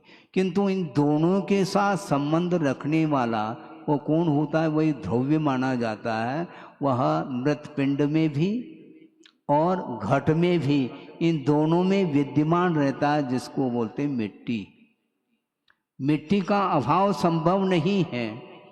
दूसरा उदाहरण हम ये ले लें कि स्वर्ण है, स्वर्ण को द्रव्य मान करके चलिएगा, और उसकी पर्याय कौन सी है वर्तमान में? वर्तमान में मान लो वह हार के रूप में है, तो हार की उत्पत्ति हुई है। ऐसा थोड़ी कि बिना उत्पाद के उसकी उत्पत्ति। और हार रूप पर्याय का व्यय हुआ तो मुकुट की उत्पत्ति हो गई। तो हार का व्यय हुआ और मुकुट की उत्पत्ति। और द्रव्य क्या है? हार और मुकुट, इन दोनों में स्वर्ण विद्यमान है, उसी को बोलते हैं द्रव्य, अर्थात ध्रुवता, नित्य माना जाता है। तो इन तीनों वाला जो होता है उसका नाम सत है, वही द्रव्य का लक्षण माना गया है। तद्भावाभियम नित्यम है। तद्भाव अर्थात उस द्रव्य का जो होना है वह अभाव को प्राप्त नहीं होता। तद्भाव, भाव का अर्थात पर्याय, वह पर्याय का अभाव नहीं होता। तद्भाव का व्यय अव्यय ही नित्य है, यानी द्रव्य जिस रूप में है उसका व्यय नहीं होना ही नित्यत्व कहलाता है। अब हमारा मूल ये है कि महाराज द्रव्य को आप नित्य भी सिद्ध कर रहे हैं, अनित्य भी सिद्ध कर रहे हैं, दोनों कैसे सिद्ध होंगे? इसी का नाम तो अनेकांत है? अर्पित और अनर्पित करने की कुशलता आनी चाहिए। अर्पित अनर्पित सिद्धे है। अर्पित और अनर्पित के माध्यम से द्रव्य की नित्यता और अनित्यता सिद्ध होती है। यदि पर्याय की विवक्षा करते हैं तो द्रव्य अनित्य है, और द्रव्य की विवक्षा करते हैं तो पदार्थ नित्य है। वस्तु नित्यानित्यात्मक है। वस्तु द्रव्य की विवक्षा में नित्य है और वही वस्तु पर्याय की विवक्षा में अनित्य है। इस प्रकार अर्पित का अर्थ मुख्य और अनर्पित का अर्थ गौण माना जाता है। लेकिन वस्तुतः ये कुशलता आनी चाहिए। जिस समय जिसको मुख्यता देनी चाहिए उस समय उसको आपने गौण कर लिया तो हानि उठानी पड़ेगी, और जिसको गौण कर लिया उसको मुख्यता दे रहे हैं मान लो, वो भी ठीक नहीं। प्रसंग के अनुरूप मुख्यता और गौणता ये समझ में आना चाहिए। अच्छा, अब इसके बाद ये विषय आ रहा है बंद की व्यवस्था। अभी आई थी ना, शब्द बंद। बंद किसको बोलते हैं? किससे बंद होता है? स्निग्ध रूक्षत्वाद बंध। स्निग्धत्व और रूक्षत्व ये जो गुण की जो पर्याय हैं, स्पर्श गुण की पर्याय, इनके माध्यम से ही परस्पर में बंध हो जाता है। एक में बंध नहीं होता, दो से अधिक में बंध होता है। कम से कम दो होना चाहिए, उसके बिना बंध नहीं हो सकता। अब समस्या ये खड़ी हो रही है, मान लो दो परमाणु हैं, वो अविभागी पुद्गल परमाणु हैं जिसके विभाग नहीं किए जा सकते। दो परमाणुओं का संगठन हो सकता है क्या? यदि नहीं होगा तो दो परमाणु मिलकर के स्कंद की उत्पत्ति कैसे होगी? इससे स्पष्ट है दो परमाणु भी परस्पर में मिल सकते हैं, मिलते हैं। तो महाराज ये आगे जा कर के निषेध कर रहे हैं न जगन गुणा नाम, और आप कह रहे हैं दोनों परमाणु आपस में संगठित हो गए। ये कैसा संभव है? हम बताना ये चाह रहे हैं, एक परमाणु के भीतर भी स्निग्धत्व और रूक्षत्व के जो गुणांश होते हैं उनके माध्यम से बंध होता है। और वो गुणांश किस प्रकार होना चाहिए? किस परिस्थिति में बंद होगा तो स्निग्धत्व और रूक्षत्व के माध्यम से बंद होगा। किंतु स्निग्धत्व और रूक्षत्व की परिणति यदि जगन के रूप में हो तो बंध नहीं होगा। इसलिए सूत्र आ रहा है न जगन्य गुणा नाम। जिसमें गुणांश जगन के रूप में हैं तो उनका बंध नहीं होगा। यानी परमाणु में स्निग्धत्व अथवा रोक्षत्व के जो शक्त्यांश हैं वह बिल्कुल जगन की ओर चले जा रहे हैं। मात्रा जिसको बोलते हैं आप लोग पोटेंसी, हाँ शक्त्यांश वही पोटेंसी है। शक्त्यांश जो है वह नगण्य है। एक पुद्गल परमाणु में भी स्निग्धत्व और रुक्षत्व का जो गुणांश यदि नगण्य होगा वह दूसरे परमाणु के साथ उसका बंध नहीं हो सकता, ऐसा इसका आशय है। वस्तुतः दो परमाणु मिलकर के बंध स्कंद की उत्पत्ति नहीं होती, ऐसा नहीं लेना, किंतु स्कंद की उत्पत्ति तब होगी जब जगन से ऊपर उठ जाए। इसलिए न जगन्य गुणाना, जगन्य गुण वालों का बंध नहीं होता। न का अर्थ क्या? निषेधवाचक शब्द है। इस सूत्र में निषेधवाचक शब्द का प्रयोग किया। न अर्थात न बंध, ऐसा अर्थ ले लेना। बंध की अनुवृत्ति है, न बंध। किसका बंध नहीं होता? जगन्य गुणा नाम। जिस परमाणु के भीतर जगन्य गुणांश हैं उनका अन्य परमाणु के साथ बंध संभव नहीं, किसी के साथ में बंध नहीं होगा। फिर बंध और कब नहीं होगा? गुण सामे सदृशानाम। और गुणांश में यदि सदृशता है तब भी बंध नहीं होगा। न की अनुवृत्ति आ रही यहाँ पर। पहले सूत्र में न जगन्य गुणानाम कहा, तो यहाँ पर न का भी प्रयोग नहीं किया क्योंकि रिपीटेशन नहीं, अनुवृत्ति ले लेते हैं। गुण सामे सदृशानाम, यानी गुणों में समानता है तब भी बंध नहीं होगा, ये इसका आशय है। अर्थात एक परमाणु में गुणांश 2 हैं मान लो, और दूसरे परमाणु में भी गुणांश 2 हैं, तो समानता हो गई। समानता होने के कारण उसमें बंध नहीं होगा। तो बंध कब होगा बता रहे हैं, विधान कर रहे हैं। व्यधिकादि गुणानांतु, बंध तो 2 अधिक गुण वालों का बंध होता है। यानी एक परमाणु में मान लो गुणांश 2 हैं तो दूसरे परमाणु में 4 होना चाहिए, 2 अधिक होना चाहिए। 3 हो तो नहीं होगा, 2 अधिक। व्यधिकादि गुणानांतु, आदि का अर्थ यहाँ पर प्रकार के अर्थ में दिया है। यानी बंध जो होता है वह किस रूप में बंध होता है? 2 अधिक गुण वालों का बंध होता है। मान लो एक में 5 गुणांश हैं तो दूसरे में 7 होना चाहिए। एक में 3 है तो दूसरे में 5 होना चाहिए, 2 अधिक होना चाहिए, तब तो बंध होता है। व्यधिकादि गुणा नाम, तो बंध तो 2 अधिक गुण वालों का बंध होता है। अब आगे जाकर के बंध होने के उपरांत वह परिणति किस रूप में होगी? बंधे दिको पारिणामिको च, जो अधिक गुण वाला है वह बंद होने के उपरांत अपने अनुरूप परिणमन कर लेता है। जिसमें गुणों के अपेक्षा से हीनता है उनका परिणमन जो अधिक गुण वाला है वह अपने अनुरूप उसको परिणत कर देता है।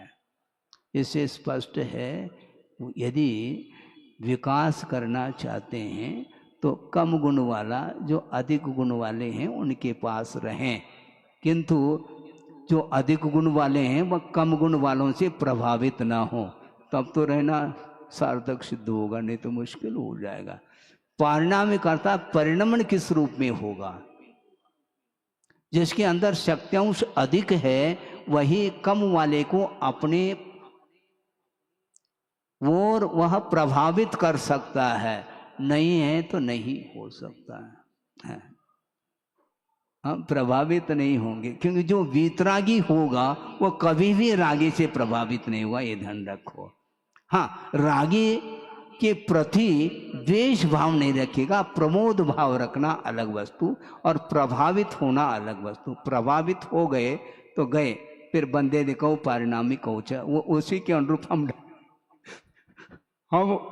रागी बन जाएंगे। रागी बनने में देर नहीं है, ध्यान रखो। अपने गुणों को आप विकसित करना चाहो तो वैराग को दृढ़ रखना चाहिए। इसलिए रागी को भी वीतरागी बनाना चाहो, अपनी कुशलता से उसको बना लो, ये तो ठीक है। और रागी पास में आ गया और स्वयं उससे प्रभावित हो गया और रागी बन गया, तो बंदे दिखाओ परिणाम में कुछ, वो उनके अनुरूप आप ढल गए हैं, आप उन्हीं के हो गए, जबकि वो आपके होना चाहिए था। हाँ, हम उन्हीं के हो गए हैं, भजन भी बोलते हैं आप। हाँ, उन्हीं के हो गए, वो अलग विषय है। प्रसंग यहाँ पर प्रसंग के अनुरूप भी कहा जा रहा है कि जो वीतरागी होता है वह बहुत सतर्क रहता है। गुरुदेव ने ये कहा था कि धर्मानुराग के ओट में कभी भी वह विषयानुराग जागृत हो सकता है, इसलिए बहुत अलर्ट होकर के, अप्रमत्त होकर के दूसरे को भी धर्म की ओर अग्रसर करना चाहिए। बंदे देखो परिणामी कोच गुण पर्य व द्रव्यम। द्रव्य की परिभाषा दूसरी तरह से, गुण और पर्याय वाला जो होता है वही द्रव्य होता है। कालश्च, यहां पर आ गया काल का नंबर। काल भी द्रव्य है, किंतु वह अमूर्त है और निष्क्रिय है, किंतु एक नहीं है, ये ध्यान रखना। क्योंकि आकाशात एक द्रव्यानी कहा था, इससे स्पष्ट है कालाणु एक नहीं किंतु असंख्य कालाणु होते हैं। लोकाकाश जो असंख्यात प्रदेशी हैं, उन असंख्यात प्रदेशी लोकाकाश के एक एक प्रदेश पर एक एक कालाणु अवस्थित है, रत्नों की राशि के समान, ऐसा आगम में आता है। सोनंत समय, वह काल द्रव्य पर्याय की अपेक्षा से अनंत समय वाला है।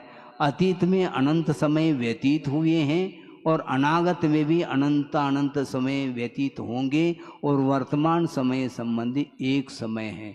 इस प्रकार स्व अर्थात वह काल अनंत समय वाला है, ऐसा कहा गया है। द्रव्याश्रया निर्गुणा गुणाः।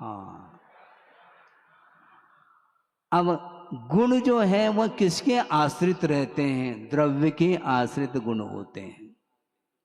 द्रव्याश्रया गुणाः कथम भूता, वे गुण कैसे हैं? निर्गुणा, यानी एक गुण दूसरे गुण के लिए आश्रय नहीं दे सकता, किंतु जितने भी गुण हैं वह द्रव्य के आश्रित रहेंगे। ये नहीं समझना चाहिए कि ज्ञान गुण दर्शन गुण के लिए आश्रय दे रहा है, अथवा दर्शन गुण ज्ञान गुण के लिए, अथवा सुख गुण अन्य गुण के लिए आश्रय दे रहा है, ऐसा नहीं। जितने भी गुण हैं द्रव्यगत, वो सारे सारे द्रव्य के आश्रित रहते हैं, यानी गुणों के लिए आधार देने वाला द्रव्य होता है। द्रव्य आधार है और गुण आधेय होते हैं, ऐसा इसका आशय है। तद्भाव परिणाम, हाँ, उस पदार्थ का जो भाव अर्थात भावांतर की जो उत्पत्ति है, तद्भाव, वही परिणाम है। यानी द्रव्य और गुणों का जो भाव है वही परिणाम अर्थात पर्याय है, ऐसा इसका अर्थ है। इस प्रकार पंचम अध्याय ये अजीव तत्व का वर्णन करने वाला पूर्ण हो जाता है। बोधि समाधि परिणाम शुद्धि स्वात्मोपलब्धि शिवशोक सिद्धि चिंतामणिम चिंतित वस्तुदाने त्वामंद मानस्य ममास्तु। परम पूज्य आचार्य गुरुवर श्री विद्यासागर जी मुनि महाराज की जय। परम पूज्य आचार्य भगवान श्री समय सागर जी महाराज की, समस्त आचार्य संघ की।